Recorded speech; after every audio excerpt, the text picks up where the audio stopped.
On the day my son was kidnapped by traffickers, I immediately adopted my fallen comrade's orphan child. In my past life, I locked my son at home while running errands alone in town. Returning home, I found only a ransacked house and my vanished son. When my husband heard the news, he demanded divorce on the spot. Upon learning their grandchild had been abducted, my parents suffered a fatal stroke from the unbearable shock. Villagers even cursed me, saying I deserved it. After the divorce, consumed by guilt, I quit my promising career and embarked alone on the journey to find my child. I exhausted my entire fortune, wandered destitute through life, and drowned in lifelong remorse. On my husband's 60th birthday banquet, I saw him embracing my best friend with smug satisfaction. That fool Zhou Cuifeng actually believed Xiao Jun was kidnapped. Little does she know it was all my plan to replace her with you. The young man standing beside them laughed heartily.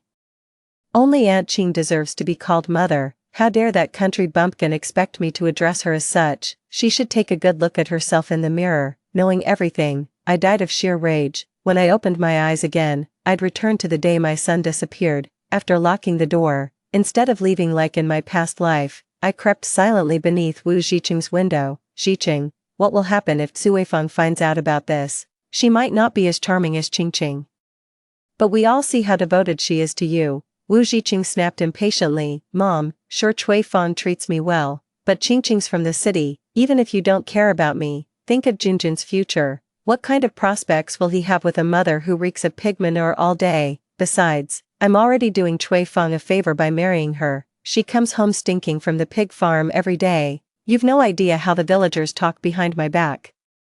I won't throw my life away on some barnyard woman. But, their son Wu Xiaojun piped up with childish malice. What's wrong with that, Granny? Aunt Qing's sophisticated, not like that hick who knows nothing and always smells like a sty. I don't want that country bumpkin as my mom. Aunt Qing should be my mother. A dull ache throbbed in my chest. Junjun wanted the newest toy from the market stall, so I worked day and night at the pig farm to save up enough money.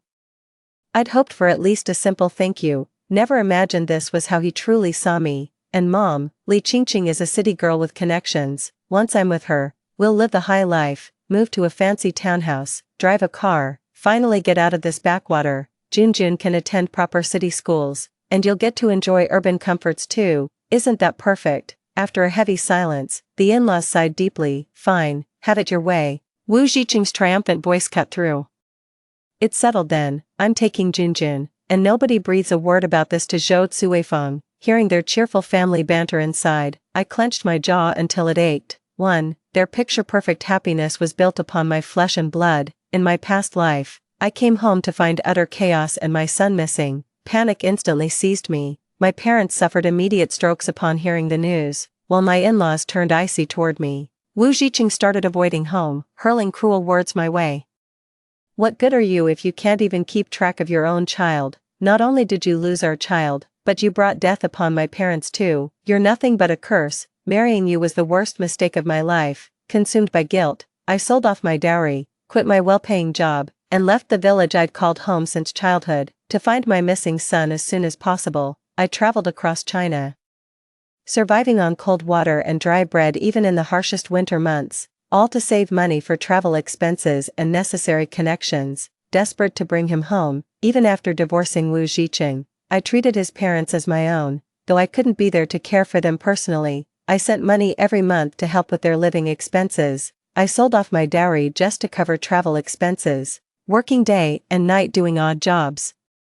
Construction labor, anything to earn money and follow every possible lead to find my son. My hair turned white within months, starving and freezing. My heart ached unbearably imagining the suffering my son endured beyond my sight. I rushed nonstop to Wu Ziqing's birthday banquet upon hearing my son might appear there, thinking finding him would redeem my debt to the Wu family, only to receive their cruelest surprise. Hearing their merry laughter, I drew a shuddering breath. This time, I won't make the same mistake again. Chapter 2. I slipped away quietly and hurried home. When I married Wu Ziqing, I brought a substantial dowry. Since they want to put on this act, they shouldn't get off easy. I rummaged through every corner to gather all the savings and valuables I'd hoarded over the years, prepared the adoption paperwork in secret, then slipped away unnoticed. Only after rushing to the notary office to submit the adoption documents did I finally return home.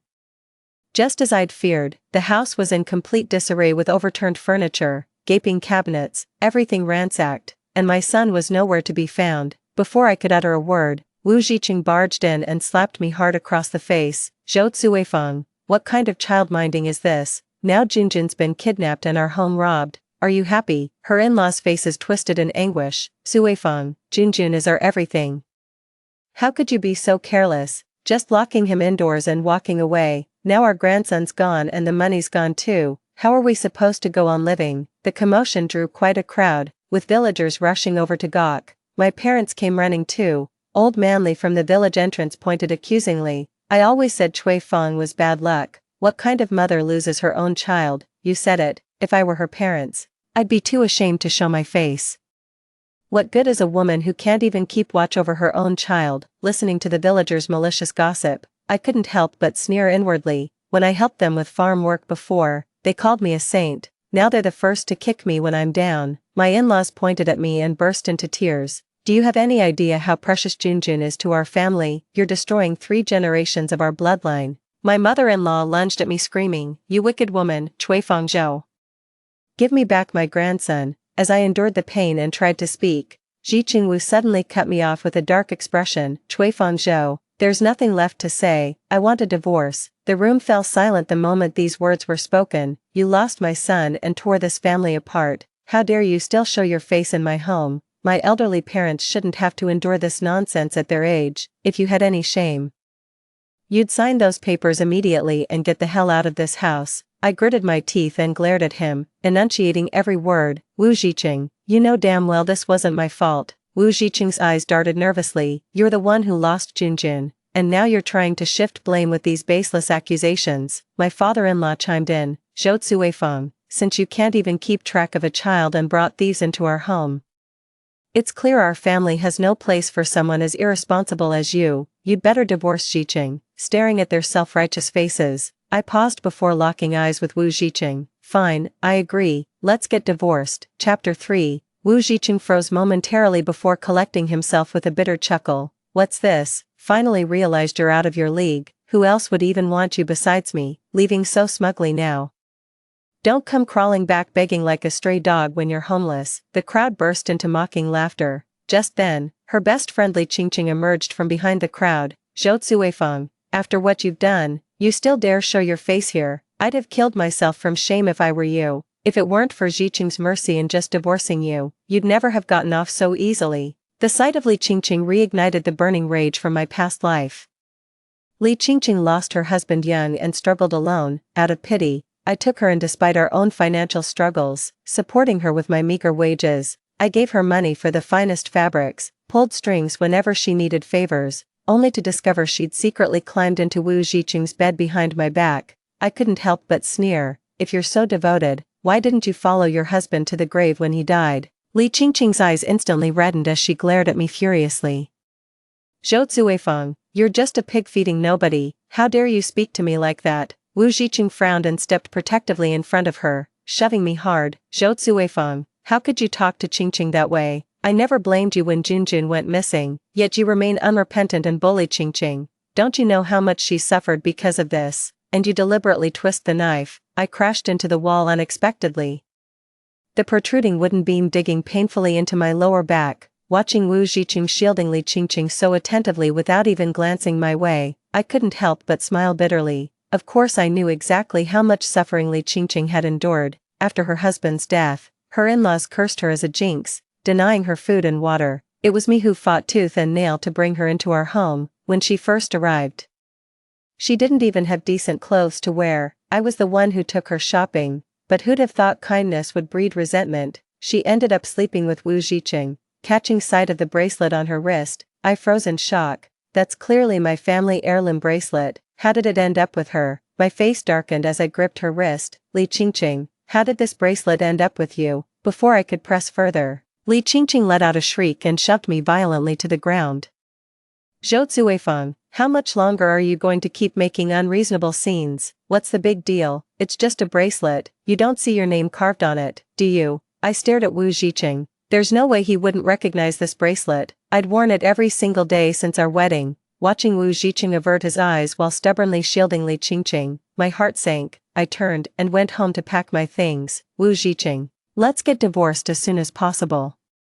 After a heavy silence, Wu Zhiqing followed me inside and ventured cautiously, what are your plans? After the divorce, I paused before saying, since I lost Junjun, of course I have to find him. Seeing this, Wu Zhiqing breathed a sigh of relief, while I curled my lips in mockery. After packing my things, I returned to my parents' home. Seeing them still alive and well brought a lump to my throat. My parents gently pushed forward a little boy standing behind them, Suifeng.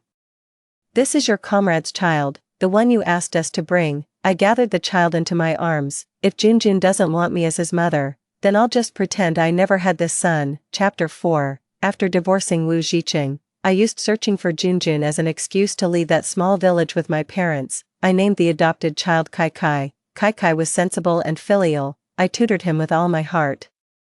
And Kai Kai lived up to expectations by securing a bright future through the college entrance exams. Days passed uneventfully until I unexpectedly received an invitation to Wu Zhiqing's birthday banquet. It suddenly dawned on me how many years had passed. Wu Zhiqing's 60th birthday was just around the corner. Remembering how they'd manipulated me in my past life, I smirked and accepted the invitation. When I arrived at the banquet, the sight of Li Qingqing made me burst into laughter.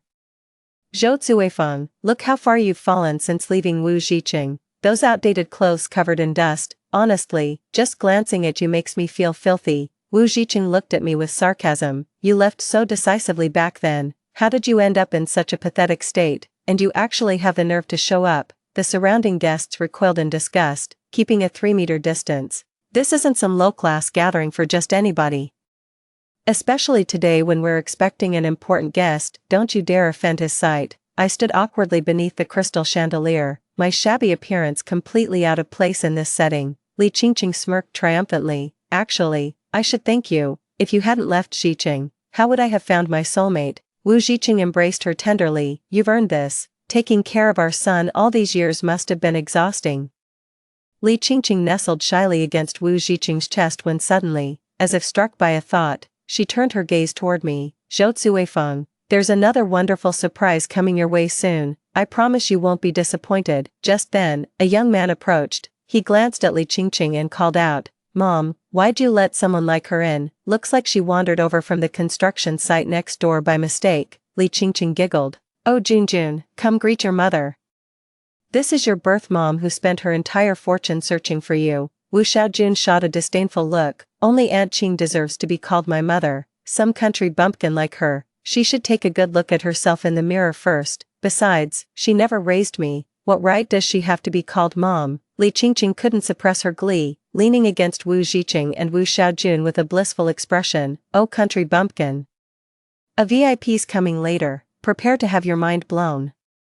After slogging your whole life, I bet you've never met that brilliant young CEO Zhou. You should thank us for keeping Junjun away from you. That's why he gets to work for CEO Zhou now. Wu Xiaojun frowned impatiently. Enough, Mom, why waste your breath explaining to her? She won't get it anyway. I simply smiled without saying a word. Amidst the commotion, the crowd parted at the entrance as a tall figure strode in. President Zhou is here. The crowd grew rowdy, and amid the jostling, I was shoved right in front of Mr. Zhou, twisting my ankle and collapsing to the ground. Li Qingqing sneered, this country bumpkin, always making a spectacle of herself. Wu Xiaojun scowled impatiently, if you ruin this for me, I'll skin you alive. The guests had long despised me, thinking I lowered their status, so they kept their distance, eagerly watching the drama unfold. After all, Mr. Zhou hates nothing more than people screwing up in front of him. Unexpectedly, Mr. Zhou stopped right before me and steadied me. Mom, what are you doing here? Chapter 5. Mom, not just Wu Zhiqing and his 2 companions, all the birthday guests were stunned and began whispering among themselves. Is that Chairman Zhou's mother? No way, Chairman Zhou's mother dresses that shabbily. But didn't those 3 just say this woman was Xiaojuan's birth mother? How could this be? The expressions on Wu Zhiqing and the other 2 couldn't even be described as shocked anymore. Wu Xiaojun pulled Wu Zhiqing aside. Dad, what's going on? You told me she was just some country woman. How is she connected to Chairman Zhou, let alone being his mother? Wu Zhiqing's face darkened as he fell into stony silence. Li Qingqing glanced over and let out a contemptuous chuckle. Don't worry, Xiaojun. Cui Fangzhou genuinely believed you'd been kidnapped. She sold everything she owned searching for you. Never married her whole life. So how could she have a child? That child is Chairman Zhou. The timeline doesn't add up at all. Chairman Zhou's actually older than you. If he really were Cui Fangzhou's son, then who's the father? Wu Zhiqing's expression darkened further. He wanted to confront Zhou Cuifeng, but hesitated out of fear for Zhou Mingkai. After helping me up, Zhou Mingkai gave me a thorough once-over. Seeing only my injured foot relieved him slightly. Frowning at Wu Xiaojun, he demanded, "Where's that stool?" Wu Xiaojun hastily brought over a stool, placed it respectfully before me, and stole a glance in my direction. Zhou Mingkai helped me sit down while casting an anxious look outside. "Mom, the ambulance is already on its way, just hold on a little longer." Seeing my nod, he finally turned to face Wu Xiaojun with an air of quiet authority. "How could you mess this up so badly? Do you even want to keep your job?" Wu Zhiqing rushed to explain, "Mr. Zhou, it's entirely my fault for poor planning. Xiaojun had nothing to do with it, please don't be angry." Seeing Zhou Mingkai wave his hand dismissively, Wu Zhiqing's face lit up with relief. Just as he thought the matter was settled, Li Qingqing stepped forward. "Mr. Zhou, I'm not sure if I should mention this, but after careful consideration, I feel compelled to speak honestly." Wu Zhiqing immediately sensed trouble brewing and tried to intervene, but Li Qingqing had already blurted it out. "President Zhou, you might not know this, but your biological father's identity is unknown." The words landed like a drop of water in hot oil, sending shockwaves through the room. What? Are we supposed to be hearing this? Today was definitely worth coming. Zhou Mingkai's face darkened. "Oh." Li Qingqing glanced around and smiled triumphantly. "Mr. Zhou, what you don't know is that Zhou Cuifeng is Xiaojun's biological mother. If you were Zhou Cuifeng's child, the timeline simply doesn't add up. Which means your father must be some random bastard she picked up from God knows where." Slap. Zhou Mingkai struck her hard across the face. Li Qingqing turned her head away in stunned disbelief. "Mr. Zhou, every word I've said is the absolute truth. How dare you insult my father who gave his life for this country?" The room fell deathly silent until I finally broke the stillness. "It's true I'm Wu Xiaojun's biological mother, but I never claimed to be Zhou Mingkai's birth mother." Scanning the room slowly, I spoke deliberately. "Zhou Mingkai is my adopted son." Chapter 6. Moments later, belated flatteries finally began circulating among the crowd. "Madame Zhou's noble virtue is truly remarkable. Only a woman of her caliber could have raised such an outstanding man as President Zhou. President Zhou truly stands out among men. Pure gold always shines through. To think President Zhou's father made such a heroic sacrifice, truly admirable." Li Qingqing stood speechless in shock, her cheek bearing a red handprint as she was helplessly shoved aside. Wu Zhiqing hastily pulled her aside and hissed, "Enough, stop making trouble here." Li Qingqing's voice trembled with hurt. "Am I causing trouble? I'm just trying to stand up for Xiaojun and you. That woman ruined your birthday banquet, and Mr. Zhou stole Xiaojun's thunder. How can you stay calm when I'm furious?" Wu Zhiqing's beard quivered in rage. "What do you know, woman? Xiaojun's career depends on Mr. Zhou. You've offended him completely. What future will Xiaojun have now? See, long hair, short vision, women only know how to make messes." Wu Zhiqing stormed off to find Xiaojun, only to see the young man standing before him with red-rimmed eyes. "Mom, are you abandoning me? You said you were looking for me, but you'd already adopted someone else, hadn't you?" Seeing Wu Xiaojun's pitiful expression, I almost burst out laughing. "Me abandoning him? Clearly he's the one who walked away first." I cleared my throat. "Xiaojun, I distinctly remember you saying you didn't want to stay with some country bumpkin like me and preferred your Aunt Qingqing. What changed your mind?" Wu Xiaojun pleaded urgently. "Mom, those were just childish words from when I didn't know any better. Please don't hold it against me." I laughed until my eyes turned red. How ironic, in my past life. Half a lifetime of struggle couldn't earn me a single heartfelt mom from Wu Xiaojun, yet now it comes so easily. What a pity, but I've long outgrown needing that. When I ignored him, Wu Xiaojun paced anxiously in circles. "Mom, I was just a kid back then. Li Qingqing totally tricked me into making that stupid mistake. Remember that toy? You worked dawn to dusk at the pig farm just to buy it for me. I've never forgotten that. Mom, please don't be mad. I know you love me. I was wrong. And I promise to treat you right from now on." He glanced at Zhou Mingkai and lowered his voice. "Besides, an adopted son could never compare to your own flesh and blood. Mom, please forgive me this once. I promise it won't happen again." I shook my head, overwhelmed with emotion. Such is the cruel disparity of fate. Some are destined to shine brilliantly while others remain forever ungrateful. having lived 2 lifetimes, I'm no longer shocked that my own flesh and blood turned out to be an ungrateful wretch, though his sheer audacity still takes my breath away. Wu Xiaojun's groveling apology wasn't born of remorse, but sheer envy after seeing Zhou Mingkai's bright future under my wing. He simply wants to take Zhou's place. He abandoned me for better education back then, just as he's now discarding Li Qingqing for career advancement. The truth is, he cares for no one but himself. His ambitions and interests always come first. The ambulance arrived belatedly as Zhou Mingkai shielded me while exiting the birthday banquet. Wu Zhiqing seemed about to help me up, but someone blocked his way. I sighed inwardly and followed Zhou Mingkai out, but times had changed. I wanted neither Wu Zhiqing nor Wu Xiaojun anymore. Chapter 7. With my ankle injury, Zhou Mingkai insisted I stay hospitalized for treatment these past few days. During my hospital stay, I kept seeing Wu Zhiqing around. He never came close, just left flowers by the door and had nurses deliver fruit baskets to my bedside. Unfortunately, the caretaker Zhou assigned intercepted everything under the guise of refusing unidentified gifts.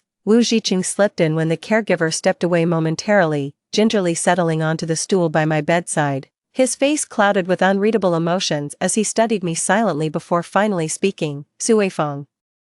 I never imagined we'd go this long without seeing each other. Decades have passed in the blink of an eye. I shut my eyes without responding. Spare me the reminiscing if that's all you came for. I'm tired, not in the mood for conversation. Wu Zhiqing hesitated before speaking up. It's not just catching up. I need your help with something regarding Xiaojun. Wu Zhiqing watched me expectantly, hoping for even a flicker of concern. But his hopes were dashed, seeing my impassive expression. He visibly deflated. Zhou Zuifeng, have you really stopped caring about Xiaojun? He's your own flesh and blood, your son. I scoffed coldly. Care? What kind of care? I've given my heart and soul to you too, even worked pig farms knee-deep in manure just to earn money for your family. And what did I get in return? Betrayal, lies, and your coordinated mockery. Wu Zhiqing frantically explained. No, Cui Feng Zhou, let me explain. I just want Xiaojun to have a better life and better education. He's your child too. Surely you don't want him wasting his whole life stuck in some backwater village. What a joke. Wasting his life. Those very words cost 3 lives last time, mine and my parents. I let out a cold laugh. And what if I'd been unlucky enough not to overhear your little conversation? I lost sleep searching for Xiaojun, quit my job, left my hometown. Sold everything for travel expenses, only to waste half my life discovering your elaborate scheme to clear the way for Li Qingqing. What about me? All those years I've wasted. Wu Zhiqing grew flustered. No, that's not it. Suifeng, please calm down. I took a deep breath to compose myself. Wu Zhiqing, enough. That chapter closed long ago. I don't want, nor will I tolerate, another word about it. You may leave if there's nothing else. Wu Zhiqing pressed his lips together, avoiding eye contact. Wait, there's actually one more thing. He clutched the hem of his shirt while looking at me. Xiaojun got fired by President Zhou. Cui Feng, as his adoptive mother, could you please help him find another job? The door swung open as Zhou Mingkai entered with a frosty expression. Don't you know exactly why Wu Xiaojun was terminated? How dare you disturb my mother's recovery with this request? Chapter 8. Wu Zhiqing rose awkwardly, his lips trembling wordlessly. Mr. Zhou. Zhou Mingkai waved impatiently for the attendant to escort him out, then sat beside me peeling an apple. Mom, you've no idea what that Wu Xiaojun has been up to. Zhou Mingkai fumed. Never does any real work all day, just brown noses the bosses, fetching tea and water like some damn errand boy. That'd be bad enough, but the real kicker, he colluded with accounting to cook the books, half the embezzled cash greased palms. The other half lined his pockets. What kind of shit is that?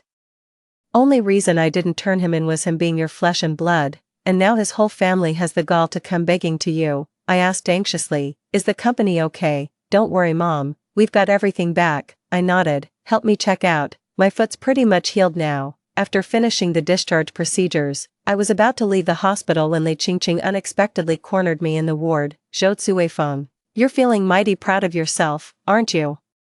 Just because your son turned out more successful than mine, you think you can humiliate me. Ruining the birthday banquet was bad enough, but sabotaging my son's promotion. Zhou Zuifeng, how could you be so vicious? I'm vicious. Li Qingqing, it was you who pushed me at the banquet, wasn't it? You wanted to see me make a fool of myself publicly, but never imagined you'd be hoist with your own petard. As for Xiaojun, He's simply reaping what he sowed, instead of confronting me. You'd better ask your precious son what he's done. Watching Wu Zhiqing and his son turn deathly pale as they approached, I raised my voice. And don't even think about emotionally blackmailing Zhou Mingkai. Everything he's achieved today came from his own efforts. You've got no claim to it. Just because Wu Xiaojun is my son doesn't mean Zhou owes him any favors, I scoffed coldly. Besides, Wu Zhiqing and I divorced long ago. What happens to me or Zhou Mingkai is none of your damn business. My real son was kidnapped decades ago. Don't expect me to acknowledge this imposter now. Wu Xiaojun lunged forward in disbelief. Mom, I'm truly your biological son. Let's take a DNA test right now if you don't believe me. I shook off his hand coldly. Save it. I want no part of a backstabbing ingrate like you. Li Qingqing suddenly let out a piercing scream. Zhou Zuifeng, you've truly outdone yourself. After all these years apart, you waltz right in and turn our peaceful household upside down. And Xiaojun is your own flesh and blood. You treat him worse than a stranger. I stared at her coldly. What's wrong with outsiders? At least they wouldn't conspire to deceive me. Staging this whole charade about my son being kidnapped. Li Qingqing stared at me in disbelief. You knew? Since when did you know? Cui Feng Zhou, was this deliberate? You played along to get rid of Wu Zhiqing and Xiaojun, just to legally adopt Zhou Mingkai. Cui Feng Zhou, you're truly Machiavellian. I had no intention to argue when Zhou Mingkai burst in with bodyguards and shielded me behind him. He glared coldly at the unreasonable family of three. I fired Wu Xiaojun solely due to his poor moral character, not some petty revenge as you claim, since you're making such outrageous accusations against my mother.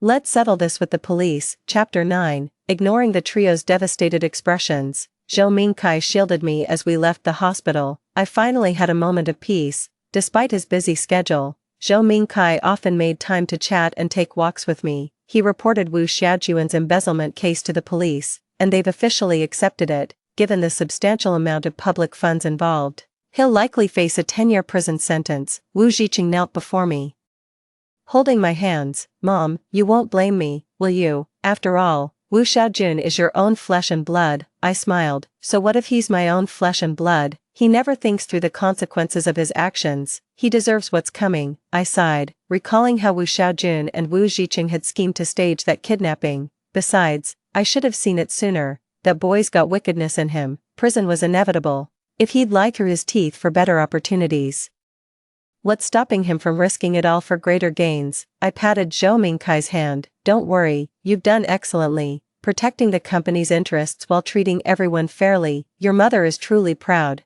After that day, I rarely went out, content with tending flowers and watering plants at home. During a solitary evening stroll downstairs, I ran into Wu Zhiqing. He looked pale and worn out, dressed in tattered clothes with patches. Had he not called my name, I'd have mistaken him for a homeless drifter. He rushed toward me the moment he saw me, guilt written all over his face. Zhou Zuifeng, I know I was wrong. It was my fault. I never considered your feelings. I've already given Xiaojun a good talking to, and I've divorced Li Qingqing. Cui Feng, for the sake of our years together as husband and wife, please ask President Zhou to forgive Xiaojun. I know Xiaojun's fate rests entirely on President Zhou's word. Don't worry, after this is settled, I'll take Xiaojun far away and will never bother you again. I laughed. Wu Zhiqing, what does your divorce from Li Qingqing have to do with me? Why should anyone forgive Xiaojun for his wrongdoing? What about Zhou Mingkai, who's going to compensate for his losses? I stared coldly at the speechless Wu Zhiqing and spoke with detached indifference.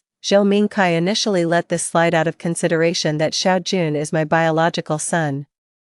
But you people had to push your luck, demanding explanations from me and slandering me. That's why Zhou Mingkai took action against you. Wu Zhiqing, you brought this upon yourselves. No, Zhou Zuifeng, that's not how it is. Wu Zhiqing was on the verge of breaking down, his eyes reddening repeatedly, but to me, it was nothing short of pathetic. Pathetic that a man his age still had to scramble over his son's imprisonment. Pathetic that after all these years, he remained blind to his son's true nature. And pathetic that he'd wasted his entire life amounting to nothing. I turned to leave, then froze abruptly as if struck by a sudden thought. Oh, by the way, Wu Zhiqing, since you're in this state now, let me give you a piece of advice. Xiaojun didn't just dip into company funds. You'd better check if you've been saddled with any shady loans. Watching Wu Zhiqing's eyes widen in disbelief, I felt a rare surge of satisfaction.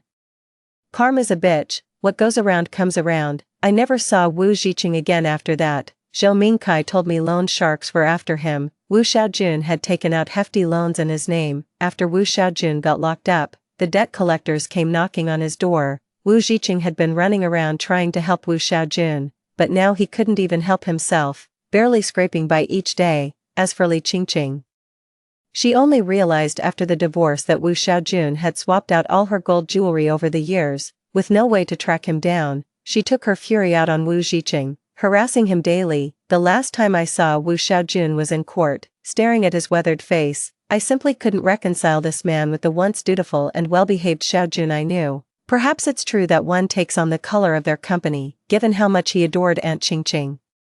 His corruption was almost inevitable. As they were taking Xiaojun away, he kept crying "Mom," begging me to save him, but I turned a deaf ear. Some things are just too late when they're late, and I won't want them anymore. Story 2. In my previous life, Jingqi had cancer, and everyone kept it from me. In order to set me free, he started having an affair, verbally humiliating me and subjecting me to cold violence. I couldn't stand it anymore and finally agreed to the divorce. However, his friends stood on the moral high ground and told me about his good intentions and the truth of his cancer. In a state of collapse, I committed suicide out of love for him, but after my death, Jingqi was saved. I watched him crying bitterly in front of my tombstone. Then, persuaded by his friends, he pulled himself together and married the woman he had an affair with. When I returned to the day of the party, Jingqi jokingly said, "Let's get a divorce," instead of getting angry. I said calmly, "Sure." After I said this, the scene suddenly fell into an eerie silence. In the large and luxurious private room, only I continued to lower my head and eat the bird's nest in the bowl as if I didn't notice. The hand with which Jingqi had been holding mainland slowly loosened. His handsome face, which had jokingly said that he had fallen in love with someone else and wanted to divorce me, gradually became stiff and ugly. He seemed to have never expected that I would say such a thing, or rather, he knew how much I loved him. So even if it was just a seemingly joking remark, I would take it seriously, get angry, and then start making a scene. How could I say the word yes so calmly? His friends, who each had their own ulterior motives, looked at each other in surprise. For a moment, the premeditated plan to watch me get angry, cry, and make a fool of myself shattered. The plot took a sharp 90-degree turn, catching these people off guard, but I wasn't very happy. I calmly scanned the faces of these people in front of me one by one. Finally, my gaze fixed on Ning Lan's beautiful and glamorous face. In my previous life, I regarded her as my best friend, but I had forgotten that she and Jingqi were close friends who grew up together since childhood. No matter how much she had protected me and how loyal she had seemed in normal times, at the crucial moment, the knife she stabbed into my back was that much deeper and more painful. Ning Lan's expression became a little unnatural under my gaze. She instinctively glanced at Jingqi, seeing that he was staring at me intently, with a dark face, his jaw clenched tightly. Her eyes dimmed for a moment, then she immediately put on a hearty smile and came over to pull me. "Come on, don't be angry. It was just that stupid idea of Zhou Su's. We were just kidding with you." I took a step back and avoided her outstretched hand. Without a smile on my face, I looked at Jingqi and said, "But I'm not joking. Seriously, let's get a divorce." Ingqi, too. Ning Lan stood between me and Jingqi, looking at me and then at Jingqi, looking extremely at a loss. Her acting skills had always been very good. If I hadn't died once and my wandering soul had witnessed her kicking over my tombstone with a look of disgust, I'm afraid I wouldn't have known. Under Ning Lan's seemingly hearty and generous mature woman's appearance, there was a heart full of distortion and jealousy. It was rare for her to show such a helpless look. Although I wasn't the cause of it, the blame from everyone present still pointed at me because of her. Zhou Su pushed his chair away and came over forcefully, shouting at me irritably and impatiently, "Xie Qingyu, don't go too far. We already said it was a joke. You have to make it so embarrassing. Can't you take a joke?"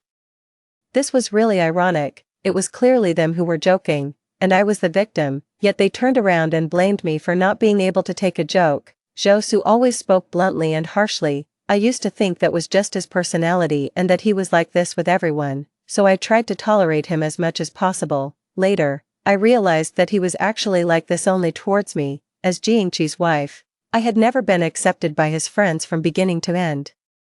I ignored what Zhou Su was saying, as if he were barking like a dog. My gaze remained fixed on Jingqi. When Jiangqi saw that I showed no sign of backing down, he finally realized that what I had said was very likely serious. He was so angry that he laughed. He let out a cold sneer. Then, he grabbed Ning Lan's arm and pulled her into his arms. He stared at me fiercely and said in a vengeful tone, "Fine, you said it, don't regret it. Go home and pack your things.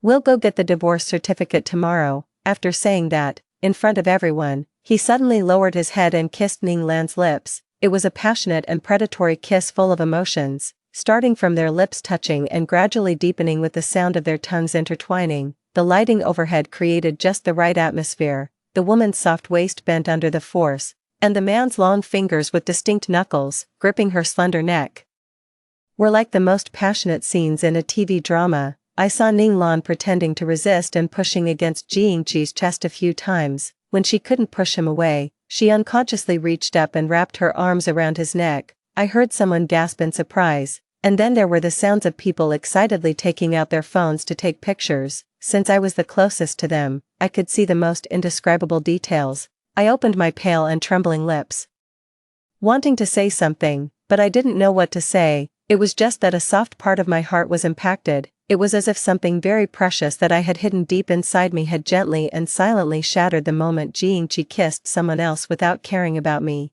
Then, I closed my eyes tightly, with a numb face, and turned around and walked out. 3. It started to drizzle outside. The sky and the earth were in a state of chaos. The streetlights were dim and yellow, and the branches of the trees by the roadside, shrouded in darkness, were waving menacingly in the cold wind. There was a couple standing beside me, whispering for a while. Then the boy took off his coat and covered the girl with it. The two of them clung to each other tightly and rushed into the rain together. I watched as they quickly got into the car parked by the roadside. I was in a trance. I felt as if I had forgotten something, but I couldn't remember it.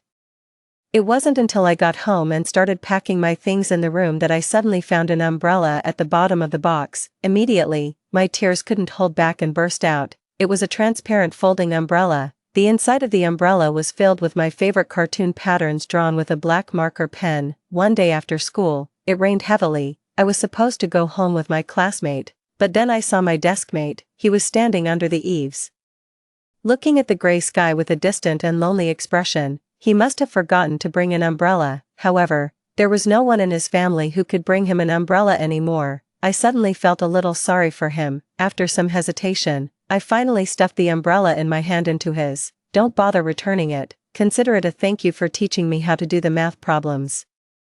I used a generous and indifferent gesture to hide my girlish feelings and gave away my favorite umbrella. Then, without even daring to look at his reaction, I turned around and ran under my classmate's umbrella, urging her to leave quickly. My classmate laughed at my burning hot cheeks. I was so annoyed that I started fighting with her, but I couldn't help looking back through the rain under the umbrella. The boy was wearing a blue and white school uniform. His tall and slender figure stood out in the crowd, and he held the umbrella firmly in his hand. The rain was falling, and only the sound of my thumping heart could be heard. The next day, the rain continued. I can't remember what kind of mood I was in when I saw him again, but I still remember every subtle movement when he walked in through the back door of the classroom.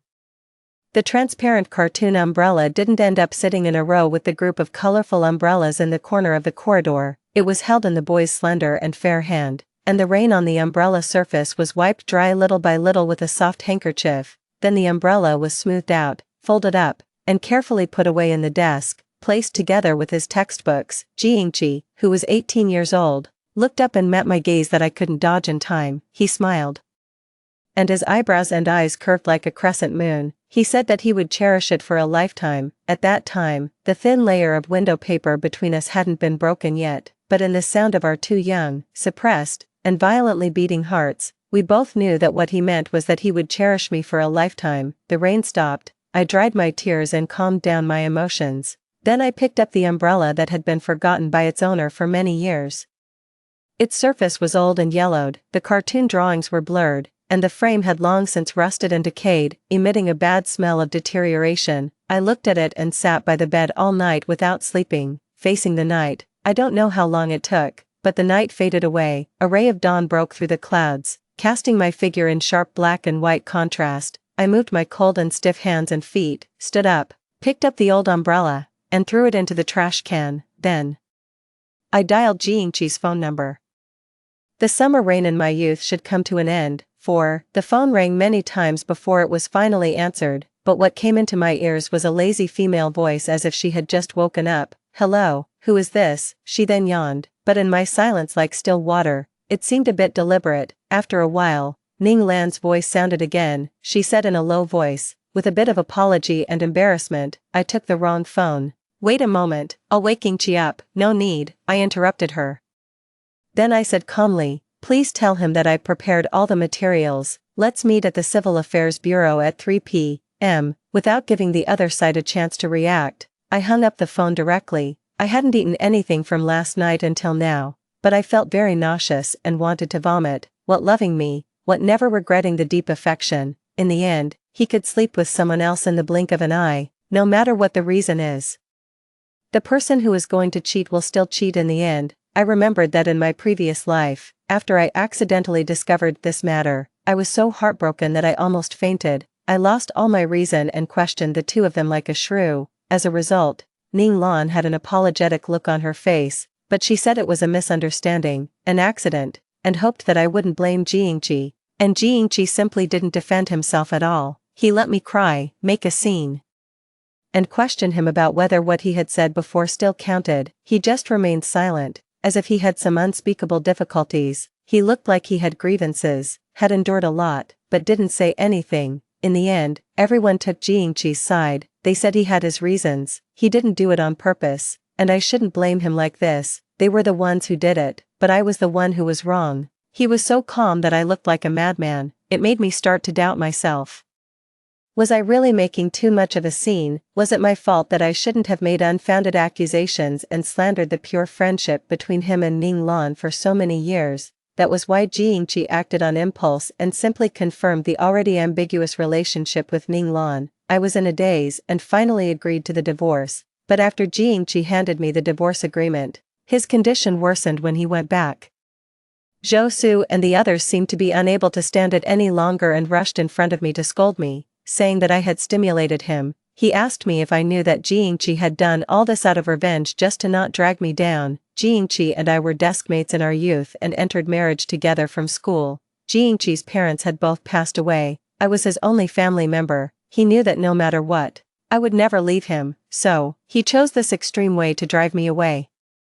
It was not easy for me to accept the reality that he had an affair and no longer loved me, but Zhou Su and the others said that he had hurt me like this because he loved me too much. Originally, Jiangqi could have lived for 2 more years. Now, because I had made too much of a scene, his condition suddenly deteriorated. It was all my fault. I only had one mouth and couldn't argue with a group of them. In the end, I completely collapsed mentally, after taking a look at Jiangqi, who was unconscious in the intensive care unit. I rushed to the rooftop of the hospital and jumped off. Thinking about it now, I was really stupid. Given a second chance, I choose to set myself free and let go of everything in the past. However, I waited at the Civil Affairs Bureau for a long time. It was not until the staff got off work that Jiangqi finally showed up. 5. I wasn't feeling well and only woke up half an hour ago. Before I could ask him, Jiangqi took the initiative to explain.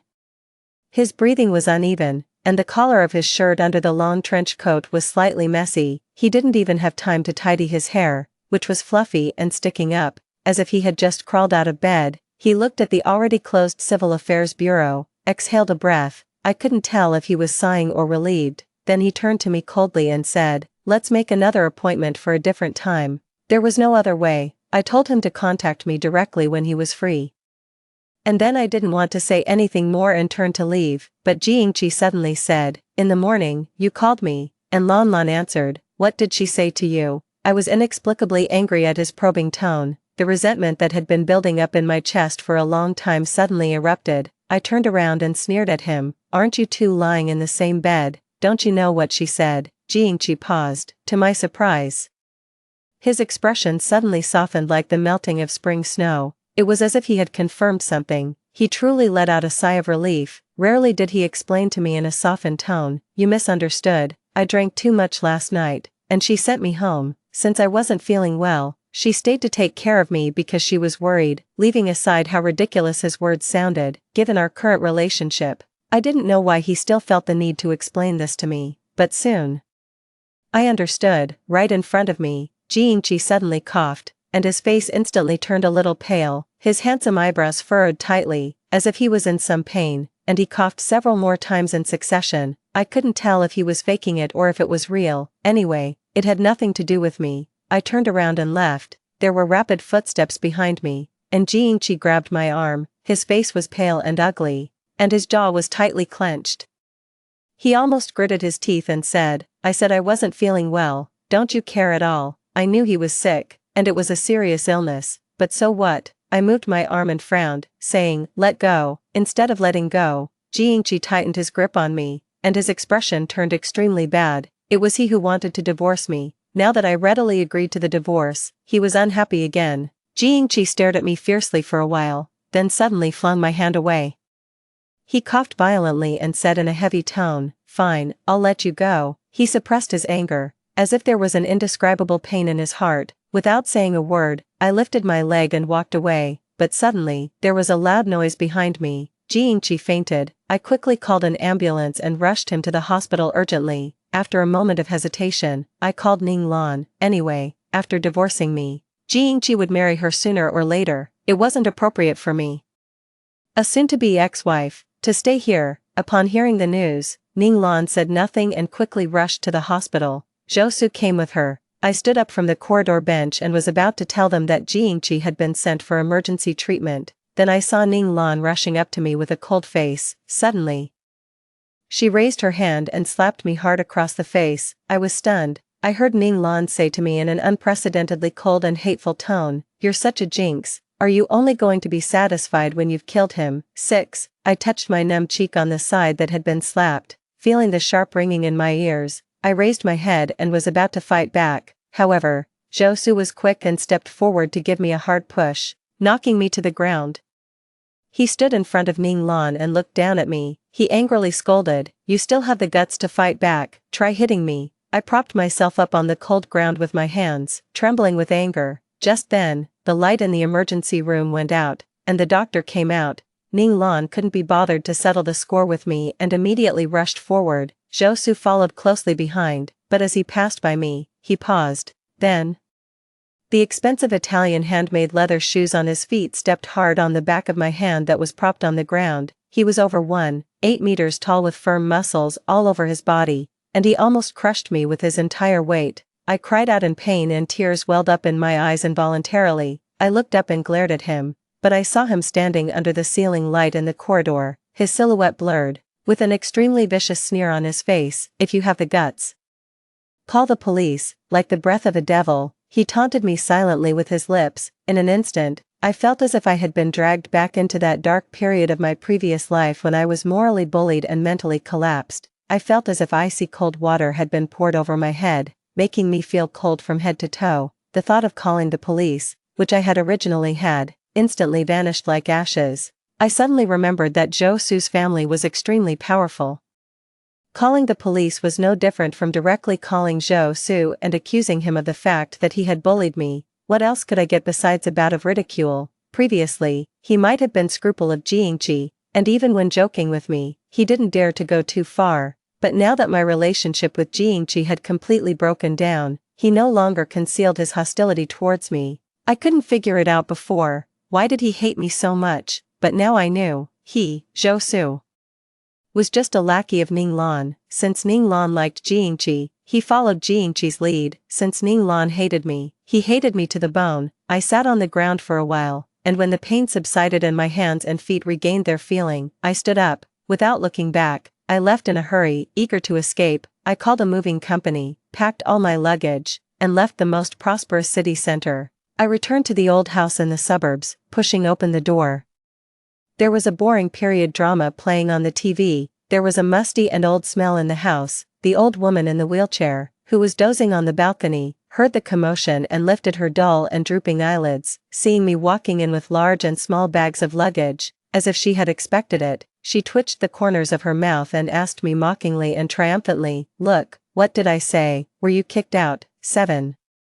I ignored her as if I hadn't heard her and silently packed my luggage. My mother straightened up in the wheelchair and shakily picked up her reading glasses and put them on. She didn't ask anything and didn't care about anything. She just started eagerly promoting the son of the neighbor downstairs to me again. I told you long ago not to aim too high. Why would a rich person take a fancy to you? You have neither a good chest nor a good butt. Now you've been played by him for a few years and been kicked out just like that. I thought that guy wasn't a good person from the start. Fortunately, you two don't have children, and you can still get married. I'll call Aunt Sue to see if her son is at home. Stop packing and hurry up and dress up to meet him. She searched for the numbers one by one on the senior mobile phone. I angrily threw my clothes into the suitcase and said unbearably, "What? Can't I live without a man?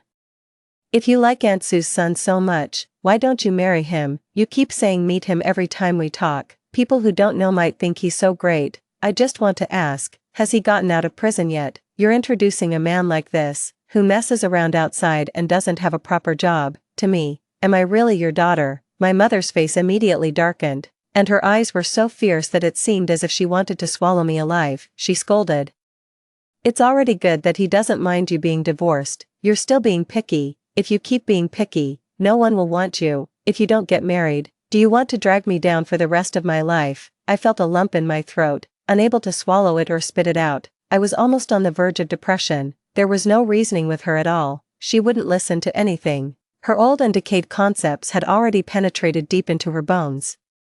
Even her own flesh and blood had to make concessions for it. I simply stopped packing my luggage, stuffed everything into my room, and closed the door. "I won't drag you down. I'll move out in a few days." I heard the sound of the wheelchair rolling outside, then there was a violent knocking on the door. My mother angrily cursed me, saying that I had grown too bold and was rebelling. She said, "Even if you move out, you still have to go on a blind date for me. Your divorce has already embarrassed me enough. Do you want me to lose face in front of the neighbors? Besides, what's wrong with little Sue? Don't listen to others' rumors. I'm your mother. Would I harm you?" I found earplugs and stuffed them into my ears. Then I started looking for rental houses on my phone. This home was still the same as before. Staying here for even a second more made me feel suffocated. I had thought that as long as I found a place to hide, and after Jiangqi woke up and we got divorced, my world would be peaceful. But things didn't turn out as I expected. After another time of not being able to eat and vomiting in the bathroom, I held a pregnancy test stick and stared at the 2 red lines on it. Lost in a daze. 8. At this time in my previous life, I was still having crazy arguments with Jiangqi. At that time, I was on the verge of a mental breakdown. Because of the matter between him and Ning Lan, I was suspicious all day long. I didn't notice the abnormalities in my body at all. In this life, in just a few days, I had decided to divorce Jiangqi, and his condition had deteriorated earlier, and he had been admitted to the hospital. I didn't stay in the hospital and left directly, so Ning Lan and the others didn't have the opportunity to tell me the truth about Jiangqi's cancer and use this matter to fiercely besiege me. As a result, I accidentally discovered that I was pregnant. That is to say, when I died in my previous life, I was also pregnant with a baby in my belly. It was the death of both the mother and the child. I pressed my forehead against the mirror in front of the sink and closed my eyes, unable to express the sadness and pain in my heart. But when I opened my eyes again, tightly pursed my pale lips, and looked at myself in the mirror, I knew that I couldn't keep this child. It had come at the wrong time. I still had a tough battle to fight with Jiangqi and the others, and I simply didn't have the ability to take care of it. I stroked my belly, and a plan gradually took shape in my heart. Even though my relationship with Jiangqi was currently tense, after all these years of affection, it wasn't so easy for him to let go. As long as he still cared, then the role of this child that was destined not to be kept could be maximized. I let out a sigh and softly said sorry to the baby. The next morning, I tiptoed out of the room, originally planning to sneak out, but I didn't expect that my mother got up so early. She was still sitting on that small balcony. The morning light was faint outside, making it impossible to see her expression clearly at the moment. Her voice was faint, like that of a ghost. "Getting up so early to meet which other man?" I felt very uncomfortable hearing this and retorted, "Anyway, it's not to meet your little Sue." Unexpectedly, this time, she didn't argue with me.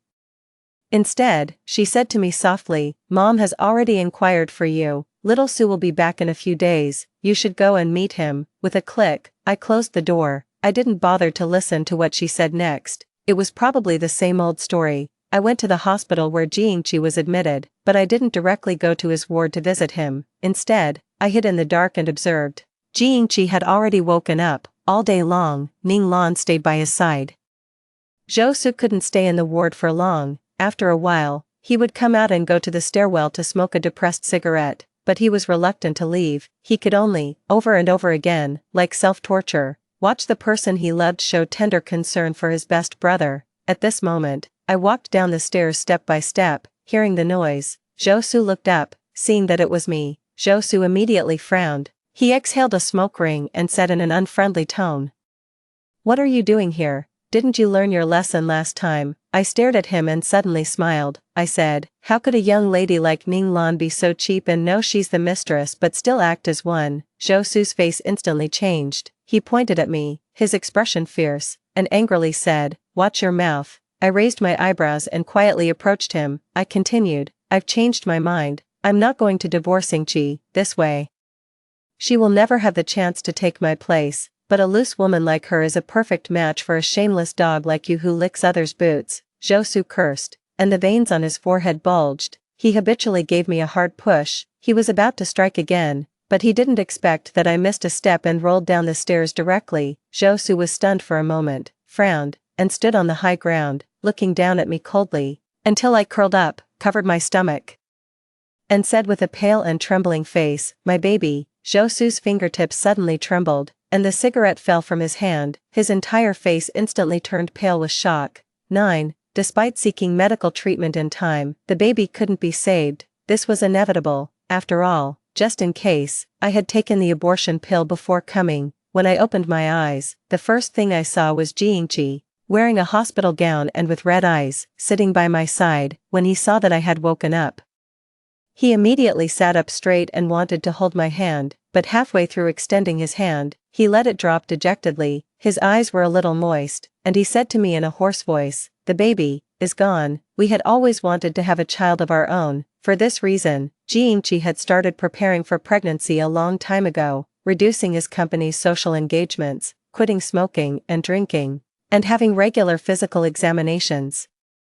It was through this examination that the problem was found. I showed a shocked and sad expression. As our eyes met, tears rolled down my cheeks. Noticing Zhou Su standing in the corner with his head down and not saying a word, I raised my finger, pointed at him, and said with a sobbing voice and resentment, "It was him. He pushed me down the stairs." The incident happened so suddenly that everyone was caught off guard. Now that Yingqi knew the truth of the loss of the baby, he turned his head to look at Zhou Su, finding it almost unbelievable. Zhou Su opened his mouth but couldn't defend himself. After all, even if what I said was unpleasant, the fact that he had laid hands on me was undeniable. The next second, Yingqi stood up and rushed forward, punching Zhou Su and knocking his head aside. He grabbed Zhou Su's collar tightly, furious, and roared at him, "Are you crazy? She's my wife. That was my baby." The two of them fought fiercely. Basically, Zhou Su was the one getting beaten, and he didn't dare to fight back. It wasn't until Ning Lan came to break up the fight and was pushed hard by Yingqi that Zhou Su lost his temper and counterattacked.